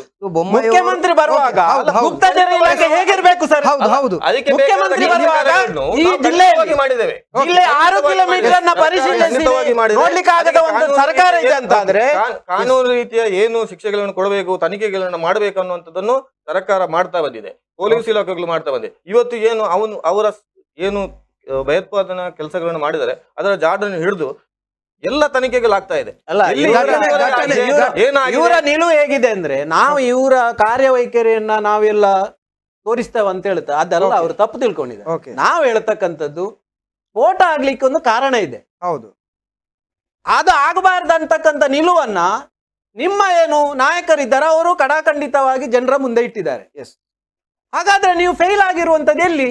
ಹೌದು. ಈಗ ಇದರ ಮೊದಲೇ ಅವರು ಭಯೋತ್ಪಾದಕನ ಸಾರ್ವಜನಿಕರ ಒಂದು ಕರೆ ಹಾಗಾದ್ರೆ ಬಿಡ್ತೀನಿ. ಎಸ್, ದಿನಕರ್ ಅವರೇ, ಹಲೋ ಹಲೋ ಹಲೋ. ಎಸ್, ಕರೆ ಕಟ್ ಆಗಿದೆ. ಮತ್ತೆ ಪ್ರಯತ್ನವನ್ನ ಮಾಡಬಹುದು. ಮತ್ತೆ ಪ್ರಯತ್ನವನ್ನ ಮಾಡಿದ್ದಾರೆ. ಹಲೋ ಹಲೋ, ನಮಸ್ಕಾರ. ನಮಸ್ತೆ. ತಮ್ಮ ಹೆಸರು, ಎಲ್ಲಿಂದ ಕರೆ ಮಾಡ್ತಾ ಇದ್ದೀರಿ? ರವಿಚಂದ್ರ ಮೂಡಬಿದ್ರೆಯಿಂದ. ಓಕೆ, ಮಾತಾಡಿ ರವಿಚಂದ್ರ ಅವರೇ. ಒಬ್ಬ ಪ್ರಖ್ಯಾತ ಕ್ರಿಮಿನಲ್ ವಕೀಲರಲ್ಲಿ ಪ್ರಕರಣದ ಬಗ್ಗೆ ವಕೀಲರು ಬಹಳ ಮಾತಾಡಿದ್ರು, ದಿನಕರ್ ಶೆಟ್ಟಿ ಅವರು. ಓಕೆ, ಈ ಒಂದು ಪೊಲೀಸರ ತನಿಖಾ ವೈಫಲ್ಯ ಅಂತ ಆಂಶಿಕವಾಗಿ ಕೂಡ ಒಪ್ಪಿಕೊಂಡ್ರು. ಯಾಕೆ ಹೇಳಿದ್ರೆ ಯಾವ ಸೆಕ್ಷನ್ ಗಳನ್ನು ಹಾಕಿದ್ರೆ ಜಾಮೀನು ಸಿಗ್ತದೆ, ಯಾವ ಸೆಕ್ಷನ್ ಗಳನ್ನು ಹಾಕಿದ್ರೆ ಜಾಮೀನು ಸಿಕ್ಕಿಲ್ಲ ಅನ್ನೋದು ಅವರಿಗೆ ನಮ್ಗೆ ಗೊತ್ತಿದೆ. ಎರಡನೇದಾಗಿ ಇಲ್ಲಿ ಹೋಗ್ಬೇಕಾದ ಮುಖ್ಯ ವಿಷಯ ಅಂದ್ರೆ ಆಗಿದ್ರೆ ಕಲ್ಲಡಿತ ಪ್ರಭಾಕರ್ ಮಾಡಿದ್ರು ಈ ಸರ್ಕಾರದ ಬಗ್ಗೆ ಗಮನ ರಚನೆ ಆಗಿದೆ ಅಂತ ಹೇಳುವಂಥದ್ದು. ಯಾಕಂದ್ರೆ ಅವರದ್ದು ಈಗ ನಿಮ್ಮ ಟಿವಿಯಲ್ಲಿ ಪ್ರಚಾರ ಆದಾಗ ಹೇಳಿಕೆ ನೋಡಿದೆ, ಹಿಂದುತ್ವವನ್ನು ಕಡೆಗಣಿಸಿದ ಬಗ್ಗೆ ಅವರ ಮಾತುಗಳಲ್ಲಿ ಸ್ವಲ್ಪ ನೋವು ಕಾಣ್ತಾ ಇದೆ. ಹಾಗಿದ್ರೆ ಈ ಸರ್ಕಾರ ಏನನ್ನು ಮಾಡ್ತಾ ಇದೆ? ಈಗ ಕಾನೂನು ಸುವ್ಯವಸ್ಥೆಗೆ ಬಿಜೆಪಿಯ ವಕ್ತಾರರು ಹೇಳಿದ್ರು ಕಾನೂನು ಸುವ್ಯವಸ್ಥೆ ಸರಿಯಾಗಿದೆ, ಗುಪ್ತಚರ ಇಲಾಖೆ ವೈಫಲ್ಯ ಇಲ್ಲ ಅಂತೇಳಿ. ಆದ್ರೆ ವಿರೋಧ ಪಕ್ಷಗಳು ಅದನ್ನೇ ಹೇಳ್ತಿದ್ದಾರೆ, ಗುಪ್ತಚರ ಇಲಾಖೆ ವೈಫಲ್ಯ ಇದೆ. ಹಾಗಾದ್ರೆ ಇಲ್ಲಿ ಒಟ್ಟು ವ್ಯವಸ್ಥೆ ಯಾವುದು ಸರಿಯಾಗಿ ಕೆಲಸ ಮಾಡಿಲ್ಲ. ಹಾಗಾದ್ರೆ ಜಿಲ್ಲೆಯ ಪೊಲೀಸ್ ವ್ಯವಸ್ಥೆ ಸರಿಯಾಗಿ ಮೇಲಾಗಿ ಜಿಲ್ಲೆಯಲ್ಲಿ ಪೊಲೀಸ್ ಅಧಿಕಾರಿಗಳು ಭಯೋತ್ಪಾದಕ ಕೃತ್ಯ ಅಂತ ಎಲ್ಲೂ ಹೇಳಿಕೆ ಕೊಡ್ಲಿಲ್ಲ. ಬಿಜೆಪಿ ಅವರು ಹೇಳಿದ್ರು ಭಯೋತ್ಪಾದಕ ಅಂತ ಟ್ವೀಟ್ ಮಾಡಿದ್ರು ಅವರು. ಹೀಗೆಲ್ಲ ಇರುವಾಗ ಇಷ್ಟೆಲ್ಲ ಗೊಂದಲಗಳು ಯಾಕೆ? ಇದು ಚುನಾವಣೆ ಬರುವಾಗ ಹೀಗೆ ಒಂದು ಹಿಂದುತ್ವದ ಹೆಸರಿನಲ್ಲಿ ನಿಜವಾದ ಹಿಂದುತ್ವದ ಕಾಳಜಿ ಇಲ್ಲದೆ ಹಿಂದುತ್ವದ ಹೆಸರಿನಲ್ಲಿ ರಕ್ತಪಾತಕ್ಕೆ ಹೇಳ್ತಿದ್ದಾರೆ. ಈಗ ಇನ್ನೂ ಬಹಳ ಮಂದಿ ಅತಿಗಣ್ಯರು ಬರ್ತಾರೆ. ಹಾಗೆ ಅತಿಗಣ್ಯರು ಬರುವಾಗ ಇಂಥ ದಾಳಿಗಳು ನಡೆದ್ರೆ ಅತಿಗಣ್ಯರಿಗೆ ಏನಾಗುದಿಲ್ಲ, ಯಾಕಂದ್ರೆ ಅವರು ಹೆದರಿಕೆಯಲ್ಲಿ ಇರ್ತಾರೆ. ಈ ಜನರು ಸೇರ್ತಾರಲ್ಲ ಸಭೆಗಳಿಗೆ, ಅವರ ಕಥೆ ಏನು, ಅವರ ಗತಿ ಏನು? ಹೀಗೆ ಇದು ಎಲ್ಲ ರಾಜಕೀಯ ಪಕ್ಷಗಳು ಮತ್ತು ನಮ್ಮಂತ ನಾಗರಿಕರು ಮತ್ತು ನಿಮ್ಮಂತ ನಿರೂಪಕರು ಮಾಧ್ಯಮಗಳಲ್ಲಿ ಕೂಡ ಬಹಳ ಗಂಭೀರವಾಗಿ ಚಿಂತನೆ ಮಾಡಬೇಕಾದ ವಿಷಯ ಅಂತ ಕಾಣ್ತದೆ. Okay okay. ಸೊ ಬಹಳಷ್ಟು ಪ್ರಶ್ನೆಗಳನ್ನು ಇಟ್ಟಿದ್ದೀರಾ, ಧನ್ಯವಾದ ಸರ್ ಕರೆ ಮಾಡಿರೋದಕ್ಕೆ. ಇಷ್ಟೆಲ್ಲ ಪ್ರಶ್ನೆಗಳು ಇಟ್ಟಿದ್ದಾರೆ. ಸೊ ಯಾವ ಸೆಕ್ಷನ್ ಬರುತ್ತೆ, ಯಾವ ರೀತಿ ಕಾನೂನು ಇದೆ ಅನ್ನುವಂಥದ್ದನ್ನು ಕೂಡ ನಿಮಗೆ ತಿಳಿದಿದೆ. ಸೆಕ್ಷನ್ ಹಾಕಿರುವಂತದ್ದೇ ಪ್ರಾಥಮಿಕವಾಗಿ FIR ಆಗಿರ್ತಕ್ಕಂಥ 307 ಮೇಲೆ. ಓಕೆ, ಈಗ ಇನ್ನೂ ಕೋರ್ಟಿಗೆ ರಿಕ್ವೆಸ್ಟ್ ಕೊಟ್ಟು ಭಯೋತ್ಪಾದಕ ಸೆಕ್ಷನ್ ಎಲ್ಲ ಇನ್ನೂ ಹಾಕ್ಬೇಕಾಗಿರುವಂತದ್ದು. ಓಕೆ, ಸೀರಿಯಸ್ನೆಸ್ ಎಲ್ಲಿ ತನಕ ಇದೆ ಅಂತ ನೋಡಿ. ಓಕೆ, ಮಾನ್ಯ ಕಮಿಷನರ್ ಮೊದಲೇ ಹೇಳ್ತಾರೆ ಇದು ಒಂದು ಭಯೋತ್ಪಾದಕ ಕೃತ್ಯ ಅಂತ. ಓಕೆ, ನೋಡಿ ಇದೇ ಕೇಳುವಂಥದ್ದು. ಇಲ್ಲಿ ಯಾರದ್ದು ವೈಫಲ್ಯ ಏನು ಏನು ಅಂತಕ್ಕಂಥ ಒಮ್ಮೆ ಒಪ್ಪಿ ಜನರ ಜೀವ ಬೆಲೆಗೋಸ್ಕರ ಒಪ್ಪಿಕೊಳ್ಬೇಕು ಯಾವುದೇ ಇದ್ರು ಕೂಡ. ನಾವು ಹೇಳ್ತಕ್ಕಂಥದ್ದು ಒಬ್ಬ ಮುಖ್ಯಮಂತ್ರಿ ಈ ಜಿಲ್ಲೆಗೆ ಬರುವಾಗ ಪೊಲೀಸ್ ಇಲಾಖೆ, ಗುಪ್ತಚರ ಇಲಾಖೆ, ಜಿಲ್ಲಾಡಳಿತ ಹೇಗಿರ್ಬೇಕು? ಒಬ್ಬ ಮುಖ್ಯಮಂತ್ರಿ ಜಿಲ್ಲೆಯಲ್ಲಿ ಇರುವಾಗಲೇ ಒಂದು ಬಾಂಬ್ ಸ್ಫೋಟ ಆಗ್ತದಂತಾದ್ರೆ ಅದು ಇವರ ವೈಫಲ್ಯ ಅಲ್ಲ ಅಂತ ಒಪ್ಪಿಕೊಳ್ಳದ. ಈಗ ಅವ್ರು ಹೇಳಿದ್ರು ಒಬ್ಬ ಸಾಮಾನ್ಯ ಪ್ರಾಂಶುಪಾಲರು ಕೂಡ ಒಪ್ಪಿಕೊಳ್ತಾರಂತ ಅನ್ನೋದು. ಈ ರೀತಿ ನಾವು ಸುಮ್ಮನೆ ಈ ಜನರ ಪ್ರಾಣದ ಆಟದಲ್ಲಿ ನಾವು ಇವತ್ತು ಯಾವುದೇ ರಾಜಕೀಯ ಪಕ್ಷಕ್ಕೆ ಬೈಲಿಕ್ಕೂ ಬರಲಿಲ್ಲ, ಅವರನ್ನು ರೆಪ್ರೆಸೆಂಟ್ ಮಾಡ್ಲಿಕ್ಕೂ ಬರಲಿಲ್ಲ. ನಾವು ಜನರ ಕಾಳಜಿಯ ಪ್ರಕಾರ ಮಾತನಾಡ್ತೇವೆ. ಇದು ಆಗಬಾರ್ದು ಅನ್ನುವಂಥದ್ದು. ಒಬ್ಬ ಇಲ್ಲಿ ಕೃತ್ಯ ಮಾಡಿದ ಅಪರಾಧಿಯೇ ಪುನಃ ಇಲ್ಲಿ ಇಡೀ ಲೋಕ ಸುತ್ತಿ ಯಾರದ ಆಧಾರ್ ಕಾರ್ಡ್ ತಂದು ಅದನ್ನು ಇದು ಮಾಡಿ ಇವರು ಲೋಪ ಇಲ್ಲ ಹೇಳ್ತಾರಲ್ಲ. ಇಷ್ಟೆಲ್ಲ ಮಾಡ್ಲಿಕ್ಕೆ ಇವರು ಎಲ್ಲಿ ತನಕ ಹೇಳಿದ್ರೆ ರೈಲ್ವೆ ಸ್ಟೇಷನ್ ಇಂದ ಇಲ್ಲಿ ಬರುವ ತನಕ 3 ಅಂಗಿ ಚೇಂಜ್ ಮಾಡ್ಲಿಕ್ಕೆ ಬಿಡ್ತಾರೆ, ಎಲ್ಲವೂ ಬಿಡ್ತಾರೆ. ಇವ್ರದ್ದು ಎಲ್ಲಿದೆ? ಇವರ ಪ್ರಕಾರ ಏನು ಜನಪ್ರತಿನಿಧಿಗಳು ಅಂತ ಹೇಳಿದ್ರೆ ಈ ಪೂರ್ತಿಯಾಗಿ ಇವರ ಜೊತೆ ಓಡಾಟ ಮಾಡ್ಕೊಂಡು ನೋಡಿ, ಇವರು ತಪ್ಪು ತಿಳ್ಕೊಳ್ಳೋದಿದೆ. ಮಹೇಶ್ ಅವರೇ, ಜನಪ್ರತಿನಿಧಿಗಳಾಗಿರ್ಬೇಕಂತ ಯಾರು ಹೇಳುದು? ಜನಪ್ರತಿನಿಧಿಗಳು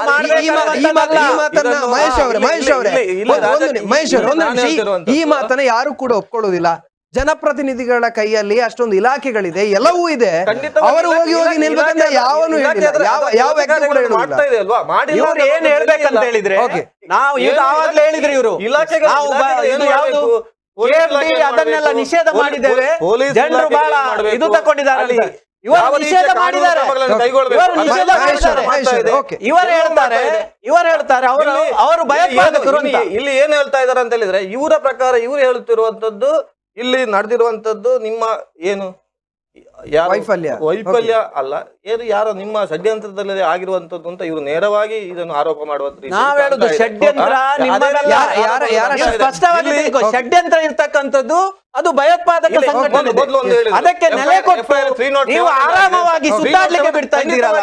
ಮೊದಲು FIR ಆಗಿರುವಂತದ್ದು 307 ಅಲ್ಲಿ ಆಗ್ಲೇಬೇಕು ತಾನೆ. ಅಲ್ಲಿ ಏನು ಘಟನೆ ಆಗಿದೆ ಅನ್ನುವಂಥದ್ದು ಅಲ್ಲಿ ಸುಲಂಘಿತ ತನಿಖೆ ಆಗ್ಬೇಕಲ್ವಾ? ಸ್ವಾಮಿ, 24 ಗಂಟೆ ಮೊದಲೇ ನಿಮ್ಮ ಪೊಲೀಸ್ ಆಯುಕ್ತರು ಹೇಳಿ ಆಗಿದೆ. 24 ಗಂಟೆ ಮೊದಲೇ ನಂತರ ಪೊಲೀಸ್ ಆಯುಕ್ತರು ಹೇಳಿ ಆಗಿದೆ, ಅದರ ತನಿಖೆಗಳನ್ನು ಮಾಡಿದ್ದಾರೆ. ಪೊಲೀಸ್ ಇಲಾಖೆ ಏನು ತನಿಖೆ ಮಾಡಿದ ನಂತರ ಅದರ ಬಗ್ಗೆ ವಿಚಾರ ಮಾಡಬೇಕು. ಆ ಮುಂಚೆನೆ ಅವರು ಮಾತಾಡಿಬಿಟ್ರೆ ಅದು ಬೇರೆ ವಿಷಯ. ಇವಾಗ ಸತೀಶ್ ಅವರೇ, ನಿಮ್ಮ ಹತ್ರ ಕೇಳಬೇಕು, ಒಂದು ಜವಾಬ್ದಾರಿಯುತ ಸರ್ಕಾರ ಅಂತ ಬಂದಾಗ ಇದೇ ಈ ಜಾಗದಲ್ಲಿ ಇವಾಗ ಕಾಂಗ್ರೆಸ್ ಸರ್ಕಾರ ಇರ್ತಾ ಇದ್ರೆ ಬಿಜೆಪಿಯವರ ಮಾತುಗಳೇ ಬೇರೆ ಆಗ್ತಿತ್ತ ಏನು? ಒಟ್ಟಿನಲ್ಲಿ ತಾವು ಹೇಳ್ಬೇಕು, ಇವಾಗ ಒಬ್ಬ ಸಾಮಾಜಿಕ ಕಾರ್ಯಕರ್ತನಾಗಿ ಅಥವಾ ಮುಂದಾಳುವಾಗಿ ಈ ಒಂದು ವ್ಯವಸ್ಥೆಯನ್ನ ನೋಡಿದಾಗ ಮಂಗಳೂರು ಅಥವಾ ಕರಾವಳಿ ಭಾಗ ಮುಖ್ಯಮಂತ್ರಿ ಬರ್ತಾರೆ, ಅವ್ರು ಬರುವಾಗಲೇ ಈ ರೀತಿಯ ಘಟನೆ ಸಂಭವಿಸುತ್ತೆ. ಇದು ಆಡಳಿತ ಅಥವಾ ಯಾವುದೋ ಒಂದು ವೈಫಲ್ಯ ಅಂತ ಹೇಳಲಿಕ್ಕೆ ಬರೋದಿಲ್ವಾ ತಮಗೆ ಅಂತ ಕೇಳಬೇಕು. ಇವತ್ತು ರಾಜಕೀಯ ಪಕ್ಷಗಳ ಕೆಲಸ ಏನಂತ ಹೇಳಿದ್ರೆ, ವಿರೋಧ ಪಕ್ಷಗಳು ರಾಜಕೀಯ ಪಕ್ಷದ ತಪ್ಪುಗಳನ್ನು ಹೇಳುವಂಥದ್ದು, ಆಡಳಿತ ಪಕ್ಷ ವಿರೋಧ ಪಕ್ಷದ ತಪ್ಪುಗಳನ್ನು ಹೇಳುವಂಥದ್ದು ಇವತ್ತು ಒಂದು ಚಾಳಿಯಾಗಿ ಬಿಟ್ಟಿದೆ. ಇವತ್ತು ರಾಜ್ಯದಲ್ಲಿ ಮತ್ತು ದೇಶದಲ್ಲಿ ಯಾವಾಗ ಜನರಿಗೆ ಸುರಕ್ಷತೆಯ ಭಾವನೆ ಬರಲಿಲ್ಲೋ ಅಥವಾ ಭಯೋತ್ಪಾದಕ ಚಟುವಟಿಕೆಗಳಲ್ಲಿ ನಡೆಯುತ್ತಿರುವ ಯಾರು ಇದ್ದಾರೆ ಅವರ ಪರವಾಗಿ ಕಾಂಗ್ರೆಸ್ ವಕಾಲತ್ತನ್ನು ಈ ಹಿಂದೆ ವಹಿಸಿತ್ತು. ಇದನ್ನು ವಿರೋಧಿಸಿಕೊಂಡು ಈ ದೇಶದಲ್ಲಿ ಜನರಿಗೆ ಸುರಕ್ಷತೆಯ ಭಾವನೆ ಬರಬೇಕು ಮತ್ತು ಈ ದೇಶದ ಸಂಸ್ಕೃತಿ ಆಗಿರ್ತಕ್ಕಂಥ ಹಿಂದುತ್ವ ಏನಿದೆ ಇದಕ್ಕೆ ಪ್ರಾಮುಖ್ಯತೆ ಸಿಗಬೇಕು. ನಾನು ಹಿಂದುತ್ವ ಅನ್ನುವಂಥದ್ದು ನಾನು ಜಾತೀಯ ವಿಷಯವಾಗಿ ತಿಳ್ಕೊಳ್ಳೋದಿಲ್ಲ. ಈ ದೇಶದ ರಾಷ್ಟ್ರೀಯತೆಯ ವಿಷಯ ಅದು. ಇದರ ಬಗ್ಗೆ ಭಾರತೀಯ ಜನತಾ ಪಾರ್ಟಿಯ ಮೇಲೆ ಭರವಸೆಯಿಂದ ಈ ದೇಶದ ಜನತೆ, ಈ ರಾಜ್ಯದ ಜನತೆ ಭಾರತೀಯ ಜನತಾ ಪಾರ್ಟಿಯನ್ನು ಆಯ್ಕೆ ಮಾಡಿತ್ತು. ಇವತ್ತು PFI ನಿಷೇಧ ಮಾಡಿರ್ಬೋದು, ಮತ್ತೊಂದು ಉಗ್ರ ಸಂಘಟನೆಗಳಿಗೆ ನಾವು ಹೇಳಿಕೆಗಳನ್ನು ಕೊಟ್ಟಿರ್ಬೋದು, ಆದರೆ ಇವತ್ತು ಜನತೆಗೆ ಯಾವ ರೀತಿಯ ಸುರಕ್ಷತೆಯ ಭಾವನೆ ಇದೆ? ಇವತ್ತು ದಿನಕರ್ ಅವರು ಒಂದು ವಿಷಯವನ್ನು ಹೇಳಿದರು, ಮುಖ್ಯಮಂತ್ರಿಯವರು ಈ ರಾಜ್ಯಕ್ಕೆ ಇದು ಮಂಗಳೂರು ನಗರಕ್ಕೆ ಬರುವಂಥ ಸಂದರ್ಭದಲ್ಲಿ ಈ ರೀತಿಯ ಘಟನೆಗಳು ನಡೀತಿದೆ ಅಂತ ಹೇಳಿ. ಆದರೆ ಇವತ್ತು ಸಾಮಾನ್ಯ ಪ್ರಜೆಗಳ ಸುರಕ್ಷತೆಯ ಬಗ್ಗೆ ಏನು ಸರ್ಕಾರ ನಿರ್ಧಾರಗಳನ್ನು ಕೈಗೊಂಡಿದೆ? ಈ ಹಿಂದೆ ಭಯೋತ್ಪಾದನೆ ಚಟುವಟಿಕೆಯಲ್ಲಿ ತೊಡಗಿಸಿಕೊಂಡಿರುವಂಥ ವ್ಯಕ್ತಿಗಳು ಯಾರಿದ್ದಾರೆ ಅವರಿಗೆ ಸರಿಯಾದ ರೀತಿಯ ಶಿಕ್ಷೆಗಳನ್ನು, ಅವರಿಗೆ ಸರಿಯಾದ ರೀತಿಯ ಟ್ರೀಟ್ಮೆಂಟ್ಗಳನ್ನು ಮಾಡದಿರುವ ಪರಿಣಾಮವಾಗಿ ಇವತ್ತು ಮತ್ತೆ ಚಟುವಟಿಕೆಗಳು ನಡೀತಾ ಇದೆ. ಇವತ್ತು ಬಾಂಬ್ ಸ್ಫೋಟದ ಏನು ಮಾಸ್ಟರ್ ಮೈಂಡ್ ಅಂತ ಹೇಳ್ತಾ ಇದ್ದಾರೆ ಆ ವ್ಯಕ್ತಿ ಈ ಹಿಂದೆ ಮಂಗಳೂರಿನಲ್ಲಿ ನಡೆಯುವಂಥ ಗೋಡಿಯವರ ಪ್ರಕರಣದಲ್ಲಿ 2ನೇ ಆರೋಪಿ, ಅದೇ ರೀತಿಯಲ್ಲಿ ಶಿವಮೊಗ್ಗದಲ್ಲಿ ನಡೆದ ಪ್ರೇಮ್ ಸಿಂಗ್ ಇರಿತ ಪ್ರಕರಣದಲ್ಲಿ ಆರೋಪಿ. 6 ತಿಂಗಳ ಅನಂತರ ಬೇಲನ್ನು ಪಡ್ಕೊಳ್ಳಿಕ್ಕೆ ಸಾಧ್ಯ ಆಗ್ತದೆ. ಬೇಲನ್ನು ಪಡ್ಕೊಂಡ ನಂತರ ಕಣ್ಮರೆ ಆಗ್ತಾರೆ. ಇವತ್ತು ಸಾಮಾನ್ಯ ಸಣ್ಣ ಪುಟ್ಟ ಕಳ್ಳತನದ ಪ್ರಕರಣದಲ್ಲಿ ಬೇಲ್ ಪಡ್ಕೊಂಡಿರೋ ವ್ಯಕ್ತಿಗಳ ಮೇಲೆ ಇವತ್ತು ಪೊಲೀಸ್ ಇಲಾಖೆಗೆ ನಿಗಾ ವಹಿಸಲಿಕ್ಕೆ ಆಗ್ತದೆ ಅಂತೇಳಿ. ಆದರೆ ಈ ರೀತಿಯ ಸಮಾಜ ವಿದ್ರೋಹ ಚಟುವಟಿಕೆಗಳು, ವಿಧ್ವಂಸಕ ಚಟುವಟಿಕೆಗಳು ನಡೆದಿರುವಂತಹ ವ್ಯಕ್ತಿಗಳ ಮೇಲೆ ಇವರಿಗೆ ಖಂಡಿಸಲಿಕ್ಕೆ ಯಾಕೆ ಸಾಧ್ಯ ಆಗೋದಿಲ್ಲ? ಇವತ್ತಿಗೂ ಕೂಡ ತಲೆಮರೆಸಿಕೊಳ್ಳಲಿಕ್ಕೆ ಕಾರಣ ಯಾವುದು? ಅದಕ್ಕೆ ನಾನು ಹೇಳ್ತಾ ಇರುವಂತಹದ್ದು, ಇವತ್ತು ಆಡಳಿತದ ಚುಕ್ಕಾಣಿಯನ್ನು ಯಾರು ಹಿಡಿದಿದ್ದಾರೆ ಅವರು ಈ ಭಯೋತ್ಪಾದನಾ ಚಟುವಟಿಕೆಗಳನ್ನು ಗಂಭೀರವಾಗಿ ತೆಗೆದುಕೊಂಡಿಲ್ಲ. ಜನರ ಸುರಕ್ಷತೆಯ ಭಾವನೆಯನ್ನು ತಮ್ಮ ರಾಜಕೀಯ ಲಾಭದ ಲೆಕ್ಕಾಚಾರಕ್ಕಾಗಿ ಇವತ್ತು ಉಪಯೋಗಿಸ್ತಾ ಇದ್ದಾರೆ. ಇವತ್ತು ವೀಕ್ಷಕರು ಕಂಡಿದ್ದಾರೆ ಯಾವ ರೀತಿಯಲ್ಲಿ ಕಾಂಗ್ರೆಸ್ ಮತ್ತು ಭಾರತೀಯ ಜನತಾ ಪಾರ್ಟಿಯ ಮೇಲೆ ಆರೋಪಗಳನ್ನು ಮಾಡುವಂಥದ್ದೇ ಇವತ್ತು ಪ್ರಾಮುಖ್ಯತೆ ಆಗಿದೆ ಹೊರತು ಜನರ ಸುರಕ್ಷತೆಯ ದೃಷ್ಟಿಯಿಂದ ಏನು. ಇವತ್ತು ಭಯೋತ್ಪಾದನಾ ಚಟುವಟಿಕೆಗಳನ್ನು ನಿಗ್ರಹ ಮಾಡುವಂತಹದ್ದು ಮಾತ್ರ ಸರ್ಕಾರದ ಹೊಣೆ ಅಲ್ಲ, ಜನರಿಗೆ ಸುರಕ್ಷತೆಯ ವಾತಾವರಣವನ್ನು ಕಲ್ಪಿಸಿಕೊಡುವಂತಹದ್ದು ಕೂಡ ಸರ್ಕಾರದ ಹೊಣೆ. Okay. ಆಡಳಿತ ಯಂತ್ರದ ಹೊಣೆ, Yes, ಜನಪ್ರತಿನಿಧಿಗಳ ಜವಾಬ್ದಾರಿ, ಹೌದು ಅಧಿಕಾರಿಗಳ ಕರ್ತವ್ಯ, ಇದರ ಬಗ್ಗೆ ಯಾಕೆ ಉಲ್ಲೇಖಗಳನ್ನು ರಾಜಕೀಯ ಪಕ್ಷಗಳು ಮಾಡ್ತಾ ಇಲ್ಲ? ಒಂದು ರಾಜಕೀಯ ವ್ಯವಸ್ಥೆ ಅಂತ ಬಂದಾಗ ಅಲ್ಲಿ ಆರೋಪ ಪ್ರತ್ಯಾರೋಪಗಳನ್ನುವಂಥದ್ದು ಬಂದಾಗ ಅದು ಒಂದು ವ್ಯವಸ್ಥೆ ಬೇರೆ ಆಗಿರ್ತದೆ. ಆದ್ರೆ ಖಂಡಿತವಾಗಿಯೂ ಇವತ್ತು ನಿಮ್ಮ ರಾಜಕೀಯ ಲೆಕ್ಕಾಚಾರಗಳನ್ನ, ಇವತ್ತು ರಾಜಕೀಯ ವ್ಯವಸ್ಥೆಯಲ್ಲಿರ್ಬೋದು, ಆಡಳಿತದಲ್ಲಿರ್ಬೋದು, ಅಭಿವೃದ್ಧಿಯಲ್ಲಿರ್ಬೋದು ಆಗುವಂತಹ ಲೋಪದೋಷಗಳ ಬಗ್ಗೆ ನೀವು ರಾಜಕೀಯವನ್ನು ಮಾಡಿ ಪ್ರಜೆಗಳ ಆ ಸುರಕ್ಷತೆಯ ಮೇಲೆ, ದೇಶದ ಸುರಕ್ಷತೆಯ ಮೇಲೆ ನಿಮ್ಮ ರಾಜಕೀಯದ ದಾಳಗಳನ್ನು ಎಸೆಯುವಂಥ ಕೆಲಸ ಕಾರ್ಯಗಳನ್ನು ಮಾಡಬೇಡಿ. ಯಾಕಂತ ಹೇಳಿದ್ರೆ ಇವತ್ತು ಜನಸಾಮಾನ್ಯರಿಗೆ ನಿಮ್ಮ ರಾಜಕೀಯದ ಮೇಲಾಟದ ಅವಶ್ಯಕತೆ ಇಲ್ಲ. ಅವರಿಗೆ ನೆಮ್ಮದಿಯ ಬದುಕನ್ನು ಕೊಡಬೇಕಾಗಿದೆ. ನೀವು ಭರವಸೆಯನ್ನು ಜನರಿಗೆ ಕೊಟ್ಟಿರುವಂತದ್ದು ನೆಮ್ಮದಿಯ ಬದುಕಿನ ಬಗ್ಗೆ, ಭಯೋತ್ಪಾದನೆ ನಿಗ್ರಹದ ಬಗ್ಗೆ.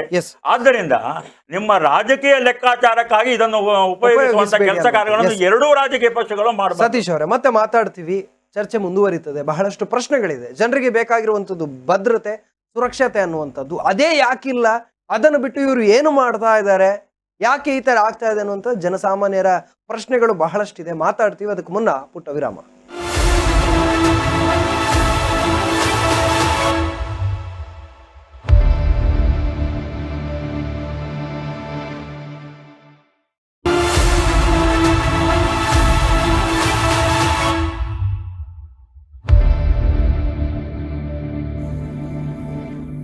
ವಿರಾಮದ ಬಳಿಕ ಮತ್ತೆ ಸ್ಫೋಟ ಷಡ್ಯಂತ್ರ ವಿಶೇಷ ನೇರಪ್ರಸಾರ ಕಾರ್ಯಕ್ರಮಕ್ಕೆ ಸ್ವಾಗತ. ನಾವು ಚರ್ಚೆಯನ್ನ ಮಾಡ್ತಾ ಇದ್ವಿ. ರಕ್ತಪಾತಕ್ಕೆ ಉಗ್ರರು ಕರಾವಳಿಯಲ್ಲಿ ಸಂಚನ ಮಾಡ್ಕೊಂಡಿದ್ದಾರೆ ಅನ್ನುವಂಥದ್ದು. ನಮ್ಮ ಜೊತೆ ಅತಿಥಿಗಳಿದ್ದಾರೆ, ಅವ್ರ ಜೊತೆ ನಾನು ಮತ್ತೆ ಮಾತನಾಡ್ತಾ ಇದ್ದೀನಿ. ಪ್ರಶ್ನೆಗಳು ಬರ್ತವೆ. ಅಂದ್ರೆ ಅಂದ್ರೆ ಇವಾಗ ಯಾವುದೇ ವಿಚಾರ ಬಂದ್ರೂ ಕೂಡ, ಯಾವುದೇ ವಿಚಾರಗಳು ಬಂದಾಗ ಒಂದು ಪ್ರಶ್ನೆ ಆಗುವಂಥದ್ದು ಆಡಳಿತ ಅನ್ನುವಂಥದ್ದು. ಆಡಳಿತವನ್ನ ಯಾರು ಮಾಡ್ತಾ ಇದ್ದಾರೆ, ಯಾವ ಪಕ್ಷದವರು ಮಾಡ್ತಾ ಇದ್ದಾರೆ, ಅಲ್ಲಿ ಅಧಿಕಾರದ ಚುಕ್ಕಾಣಿ ಯಾರ ಕೈಯಲ್ಲಿದೆ, ಅವರದನ್ನು ಸಮರ್ಥವಾಗಿ ಮಾಡ್ಕೊಂಡಿದ್ದಾರ.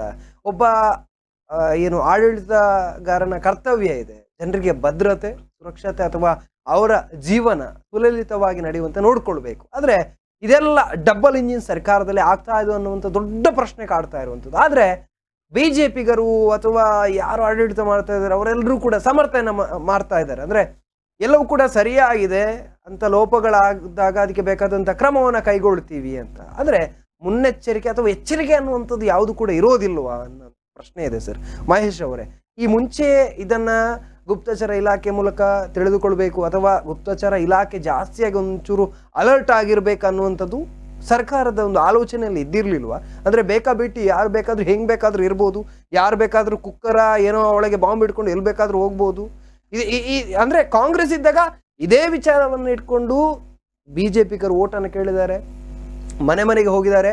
ಕಾಂಗ್ರೆಸ್ ಕೈಯಲ್ಲಿ ಆಡಳಿತ ಕೊಟ್ರೆ ಉಗ್ರರೆಲ್ಲ ಮನೆಗೆ ನುಗ್ಗಿಬಿಡ್ತಾರೆ ಅನ್ನುವಂಥ ಮಾತುಗಳೆಲ್ಲ ಬಂದಿರ್ಬೋದು, ಬೇರೆ ಪ್ರಶ್ನೆ. ಆದ್ರೆ ಅಂತ ವಿಚಾರಗಳನ್ನ ಮುಂದಿಟ್ಕೊಂಡು ಮುನ್ನೆಲೆಗೆ ಬಂದಂತ ಪಕ್ಷ ಇವತ್ತು ಮತ್ತೆ ವಿಫಲ ಆಗ್ತಾ ಇದೆ. ಆ ಒಂದು ಆಲೋಚನೆಯನ್ನ ಬಿಟ್ಟು ರಾಜಕೀಯವಾಗಿ ಮುನ್ನುಗ್ತಾ ಇದೆಯಾ ಸರ್?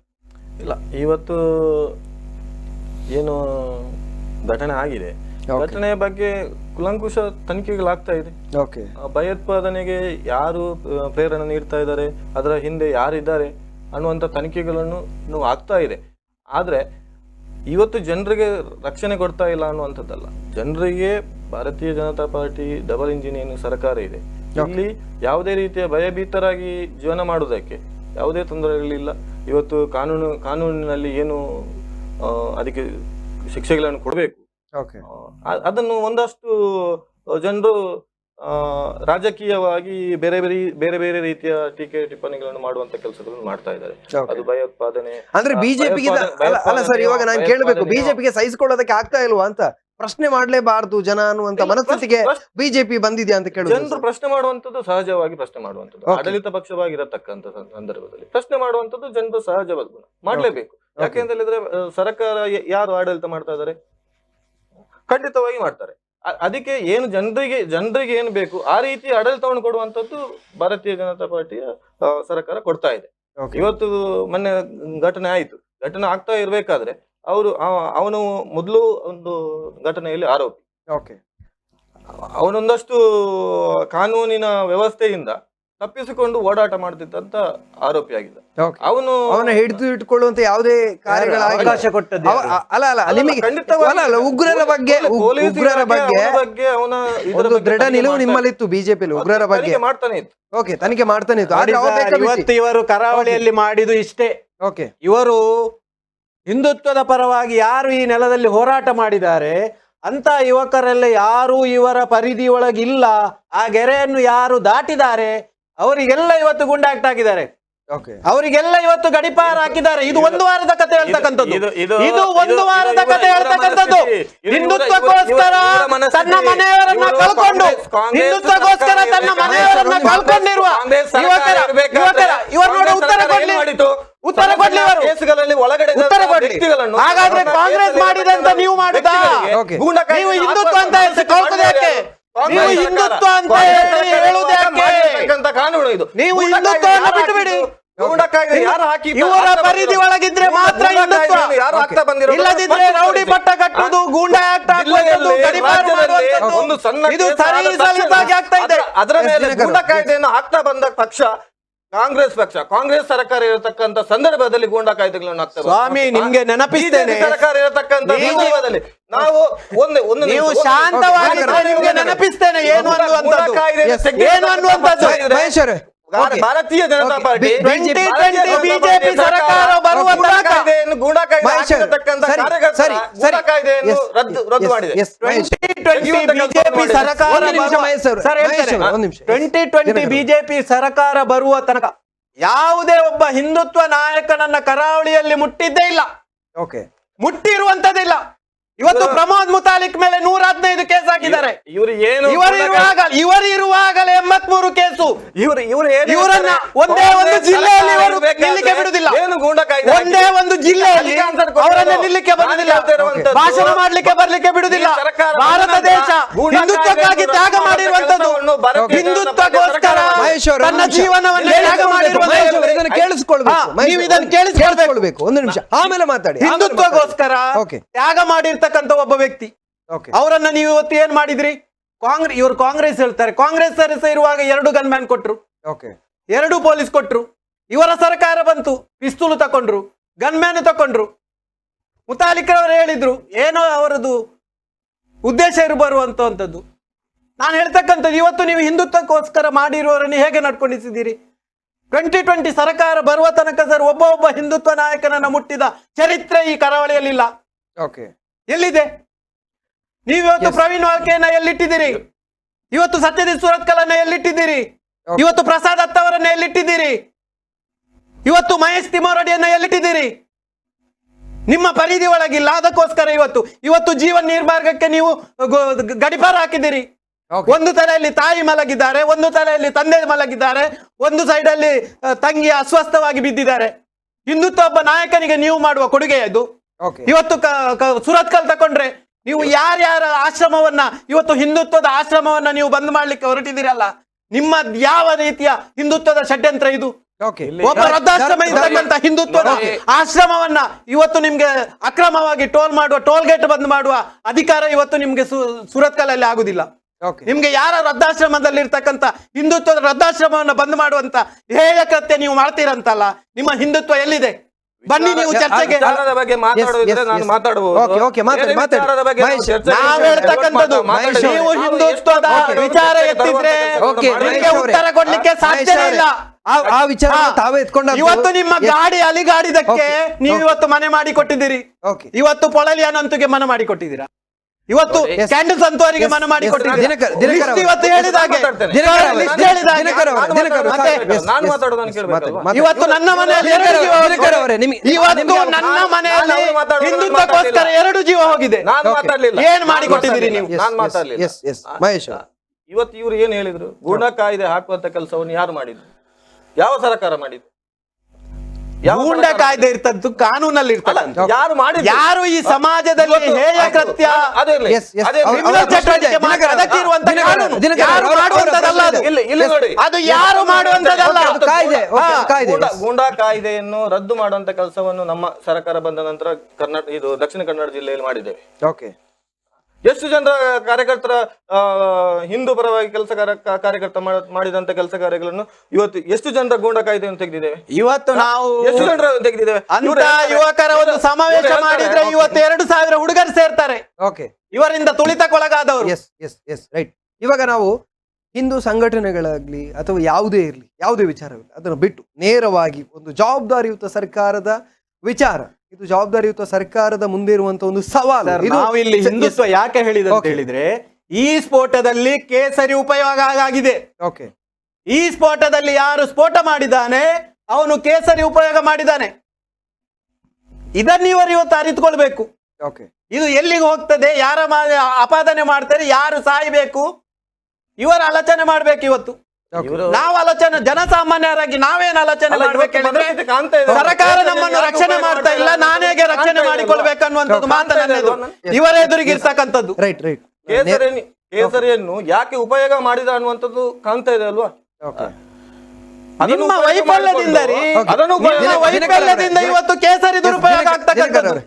ಎಸ್, ನಾನು ನೇರವಾಗಿ ಸತೀಶ್ ಅವರ ಬಳಿ ಹೋಗ್ತೀನಿ. ಅಂದ್ರೆ ಇಲ್ಲಿ ಸರ್ಕಾರದ ವೈಫಲ್ಯವನ್ನ ಅಥವಾ ಅವರ ಆಡಳಿತ ಇದೆ, ಅವರಿಗೆ ಶಕ್ತಿ ಇದೆ, ಮಾಡಿಸ್ಬೋದು ಅದನ್ನ ವೈಫಲ್ಯ ಆದದನ್ನ ಒಪ್ಕೊಳ್ಳಿಕ್ಕೆ ಆಗ್ತಾ ಇಲ್ವಾ ಅಂತ ನಾನು ಕೇಳಬೇಕು ಸರ್. ಯಾವಾಗ ನಾವು ನಮ್ಮ ತಪ್ಪುಗಳನ್ನು ನಾವು ಒಪ್ಪಿಕೊಳ್ಬಹುದು, ಓಕೆ, ಅದನ್ನು ಸರಿಪಡಿಸಿಕೊಡ್ಲಿಕ್ಕೆ ಸಾಧ್ಯ ಆಗ್ತದೆ. ಓಕೆ, ಇವತ್ತು ನಾವು ಇಬ್ಬರು ಗಣ್ಯರು ಮಾತನಾಡ್ತಾ ಇರುವಂಥದ್ದನ್ನು ನಾವು ಕಂಡಿದ್ದೀವಿ. ಭಾರತೀಯ ಜನತಾ ಪಾರ್ಟಿ ಇರ್ಬೋದು ಅಥವಾ ಕಾಂಗ್ರೆಸ್ಸಿನ ನಾಯಕರುಗಳು ಇರ್ಬೋದು. ಓಕೆ, ಇವತ್ತು ಮಾತನಾಡ್ತಾ ಇರುವಂಥದ್ದು, ಇವತ್ತು ನಾವು ನೇರವಾಗಿ ಭಾರತೀಯ ಜನತಾ ಪಾರ್ಟಿಯ ಆರೋಪ ಇರುವಂಥದ್ದು, ಕಾಂಗ್ರೆಸ್ಸಿನ ಅಧಿಕಾರ ಅವಧಿಯಲ್ಲಿ ಹೌದು, ಯಾವ ಒಂದು ನಿರ್ದಿಷ್ಟ ಸಮುದಾಯದ ವ್ಯಕ್ತಿಗಳ ಮೇಲೆ, PFIನಂತಹ ಸಂಘಟನೆಗಳ ಕಾರ್ಯಕರ್ತರ ಮೇಲೆ ಇರುವ ಏನು ಕೇಸ್ಗಳಿದೆ ಅದನ್ನು ವಾಪಸ್ ಪಡ್ಕೊಂಡಿದೆ ಅಂತೇಳಿ. ಓಕೆ, ಅದೇ ರೀತಿ ಇವತ್ತು ಭಾರತೀಯ ಜನತಾ ಪಾರ್ಟಿಯ ನಾಯಕರ ಮೇಲೆ ಇರುವಂಥ ಆರೋಪ ಏನಂತ ಹೇಳಿದರೆ, ತಮ್ಮ ಪರಿಧಿಯನ್ನು ಮೀರಿ ಹೋಗಿರ್ತಕ್ಕಂಥ ಹಿಂದೂ ನಾಯಕರ ಮೇಲೆ ಕೇಸ್ಗಳನ್ನು ಜಡಿದಿರುವಂಥದ್ದು.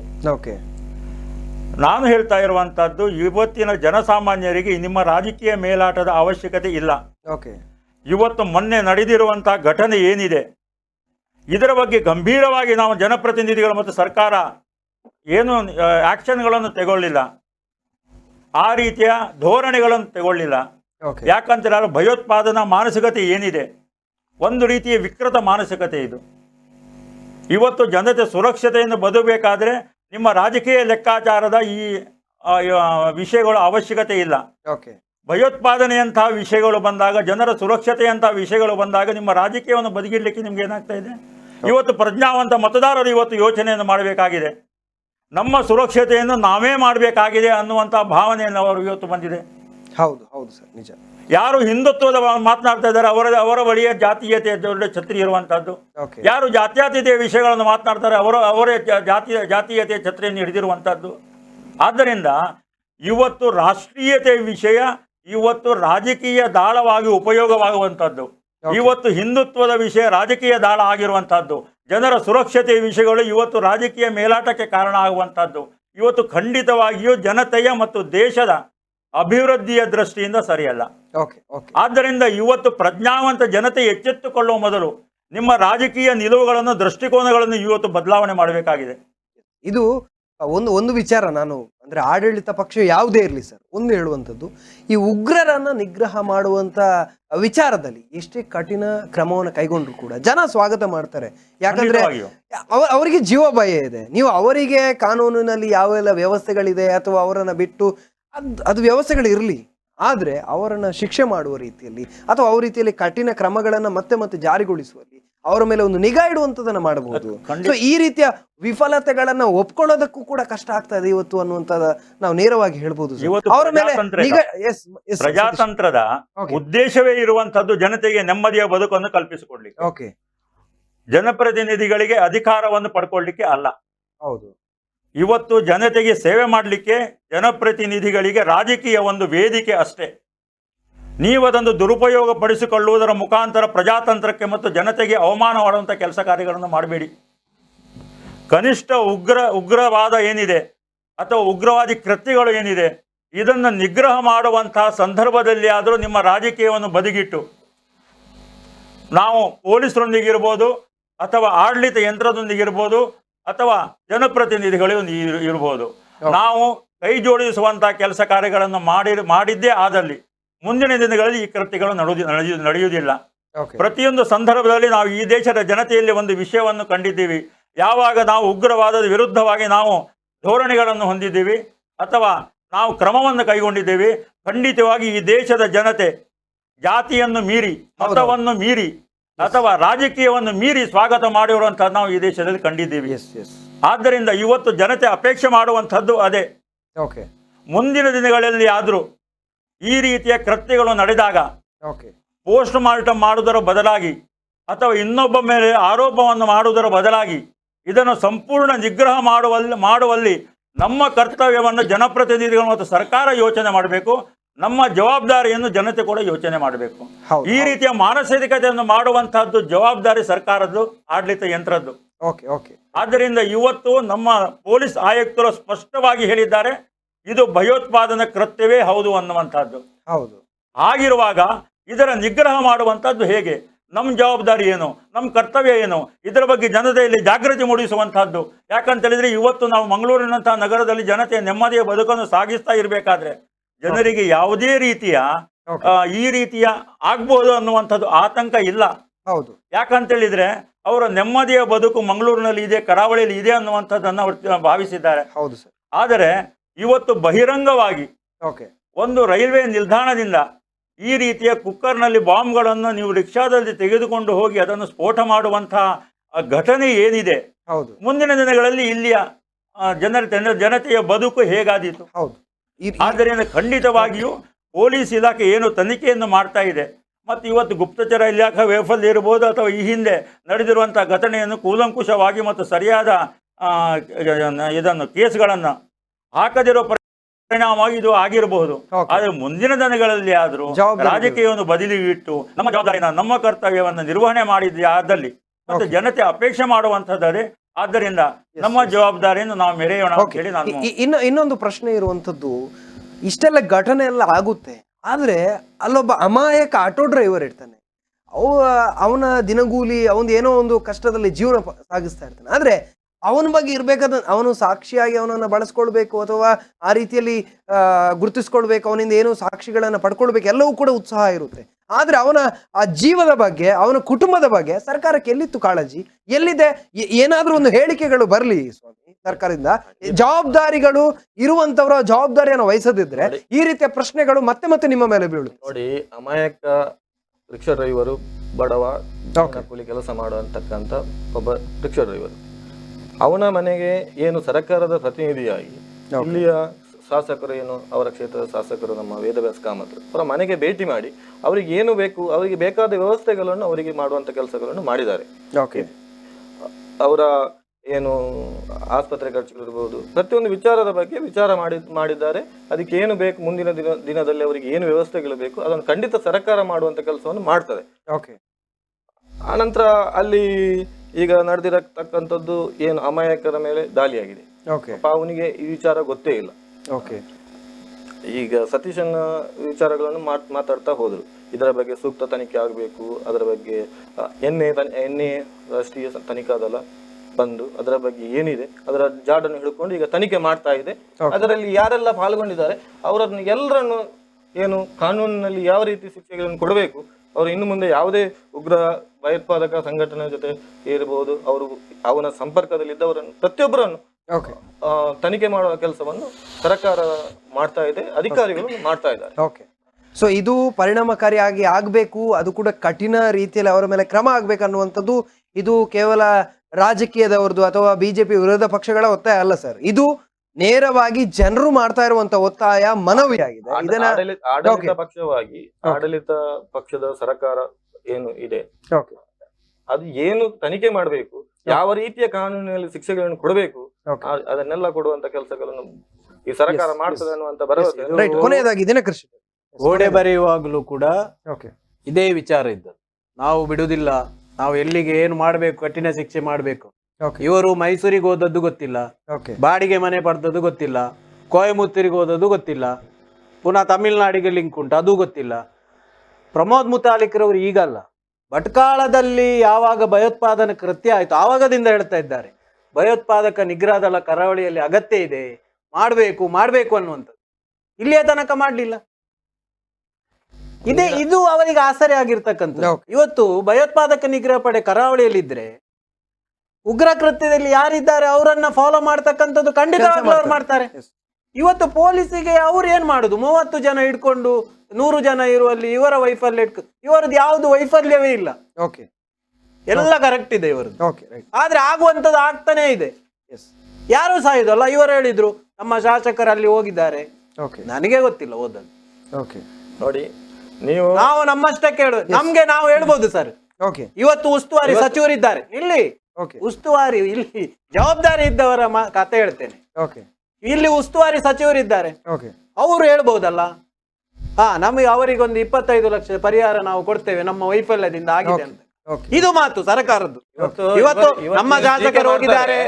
ಸ್ವಾಮಿ, ನೀವು ವಿರೋಧ ಪಕ್ಷದಲ್ಲಿದ್ದವರು ನೀವು ಪ್ರವೀಣ್ ನೆಟ್ಟಾರ್ ಕೇಸಲ್ಲಿ ಕೂಡ ಇದೇ ಮಾಡಿರುವಂತದ್ದು. ಹೋಗಿ ಅವರ ಯಾವಾಗ ನಿಮ್ಮ ಗಾಡಿ ಅಲ್ಲಾಡಿತು, ಆವಾಗ ಮಾತ್ರ ಇವತ್ತು ಪರಿಹಾರ ಸಿಕ್ಕಿದೆ. ಸ್ಟೇಟ್ಮೆಂಟ್ ಕೊಡ್ತಾರೆ. ಇದು ಭಯೋತ್ಪಾದನೆಯೋ, ಇದು ಭಯೋತ್ಪಾದಕ ಕೃತ್ಯ ಹೌದಾ? ಸಮಯ ಮುಕ್ತ ಆಗಿದೆ ಸರ್. ಇವತ್ತು ನೀವು ಒಪ್ಪಿಕೊಳ್ಳಿ ದಿನಕರ್ ಅವರೇ. ಅಯ್ಯೋ ಸರ್, ನೀವು ಹೇಳ್ತಕ್ಕಂಥದ್ದು ಸ್ಫೋಟ ಆಗಿದೆ, ರಾಜ್ಯ ಡಬಲ್ ಇಂಜಿನ್ ವೈಫಲ್ಯ, ಷಡ್ಯಂತ್ರ ಇದೆ, ಇವರು ಆಸರೆ ನೀಡಬಾರ್ದು, ಇವರಿಗೆ ಪ್ರೋತ್ಸಾಹ ನೀಡಬಾರ್ದು. ವ್ಯಕ್ತಿ ಇದು ಭಯೋತ್ಪಾದನೆಯೋ ಅನ್ನುವಂತ ಪ್ರಶ್ನೆಯನ್ನು ಮಾಡ್ತಾರೆ ಅಂತ ಹೇಳಿದ್ರು. ಎಷ್ಟು ಬಂದ ಮೇಲೆ ಎಷ್ಟು ಸಮಯ ಮುಗಿದಿದೆ. ಜನರ ಮುಂದೆ ಒಂದು ವಿಚಾರ ಅನ್ನುವಂಥದ್ದು, ಯಾರು ಇದು ಭಯೋತ್ಪಾದನೆಯೋ ಅನ್ನುವಂತ ಪ್ರಶ್ನೆಯನ್ನ ಇಟ್ಟಿದ್ದಾರೆ ಅವರಿಗೆ ಜನ ತೋರಿಸ್ತಾರೆ ಏನು ಎತ್ತ ಅಂತ ಅವರ ಮುಂದಿನ ದಿನ ಅದಿರ್ಲಿ. ಆದ್ರೆ ಜನ ಸರ್ಕಾರದ ಮುಂದೆ ಮನವಿ ಮಾಡ್ತಾ ಇರುವಂಥದ್ದು ಇಷ್ಟೇ, ಒಂದು ಒಳ್ಳೆಯ ರೀತಿಯ ಒಂದು ಆಡಳಿತ ಬೇಕು, ನಮಗೊಂದು ಸುರಕ್ಷತೆ ಬೇಕನ್ನುವಂಥದ್ದು. ಸೊ ಹಾಗಾಗಿ ನಾವು ಕೂಡ ಅದನ್ನೇ ಮನವಿಯನ್ನು ಮಾಡ್ತಾ ಇರುವಂಥದ್ದು. ಯಾರು ಬೇಕಾಬಿಟ್ಟಿಯಾಗಿ ಓಡಾಡ್ತಾ ಇದ್ದಾರೆ ಅನ್ನುವಂಥದ್ದಲ್ಲ, ಅಲ್ಲಿ ಉಗ್ರರ ಮೇಲೆ ಒಂದು ಕಣ್ಣು ಅನ್ನುವಂಥದ್ದು ಸರ್ಕಾರ ಅಥವಾ ಆಡಳಿತ ಯಂತ್ರ ಯಾಕಿಟ್ಟಿಲ್ಲ ಅನ್ನುವಂಥ ಪ್ರಶ್ನೆಯನ್ನ ಕೇಳ್ತಾ ಇದ್ದಾರೆ ಇವತ್ತು. ಇದು ನೇರವಾಗಿ ಆಡಳಿತ ಅಥವಾ ಆಡಳಿತದಲ್ಲಿರುವಂಥ ಸರ್ಕಾರವನ್ನ ಕೇಳದೆ ಬೇರೆ ಯಾರನ್ನು ಕೇಳಬೇಕು? ಹಾಗಾಗಿ ಇವತ್ತು ಅಲ್ಲಿ ಆಟೋ ಡ್ರೈವರ್ ಅಮಾಯಕ ಒಬ್ಬ, ಮನೆಯಲ್ಲಿ ಕಷ್ಟ ಇದೆ, ದಿನಗೂಲಿ ಕಾರ್ಮಿಕನ ರೀತಿಯಲ್ಲಿ ಆಟೋದಲ್ಲಿ ದುಡಿತಾ ಇದ್ರು. ಇವತ್ತು 2 ಹೆಣ್ಮಕ್ಳಿದ್ದಾರೆ, ಒಬ್ಳು ಕಲಿತಾ ಇದ್ದಾರೆ, ಇನ್ನೊಬ್ರು ಮದುವೆ ಇದೆ ಮುಂದೆ. ಆದ್ರೆ ಇದೆಲ್ಲ ಸಂಕಷ್ಟದ ನಡುವೆ ಈ ರೀತಿಯಲ್ಲಿ ಅವಾಂತರ ಆಗ್ಬಿಟ್ಟಿದೆ. ಇದಕ್ಕೆ ಸರ್ಕಾರ ಹೊಣೆ ಹೊತ್ತು ಆ ಒಬ್ಬ ಅಮಾಯಕ ಆಟೋ ಡ್ರೈವರ್ಗೆ ಏನು ವ್ಯವಸ್ಥೆಗಳನ್ನ ಮಾಡಿಕೊಳ್ಬೇಕು, ಅವರ ಜೀವನಕ್ಕೆ ಭದ್ರತೆಯನ್ನ ಒದಗಿಸ್ಬೇಕನ್ನುವಂತ ಮಾತನ್ನ ಹೇಳ್ತಾ ಅತಿಥಿಗಳು 3 ಜನ ಕಾರ್ಯಕ್ರಮದಲ್ಲಿ ಭಾಗವಹಿಸಿದ್ದಾರೆ. 3 ಜನಕ್ಕೂ ಕೂಡ ಅನಂತ ಧನ್ಯವಾದಗಳನ್ನು ಅರ್ಪಿಸ್ತಾ ಇದ್ದೇವೆ. ಈ ರೀತಿಯ ಒಂದಷ್ಟು ಒತ್ತಾಯಗಳ ಮನವಿಗಳ ಮೂಲಕ ಇವತ್ತಿನ ಕಾರ್ಯಕ್ರಮವನ್ನು ಮುಗಿಸ್ತಾ ಇದ್ದೀವಿ. ಸುದ್ದಿ ಹಾಗೂ ಮನೋರಂಜನೆಗಾಗಿ ನೋಡ್ತಾ ಇರಿ ಸ್ಪಂದನ ಟಿವಿ.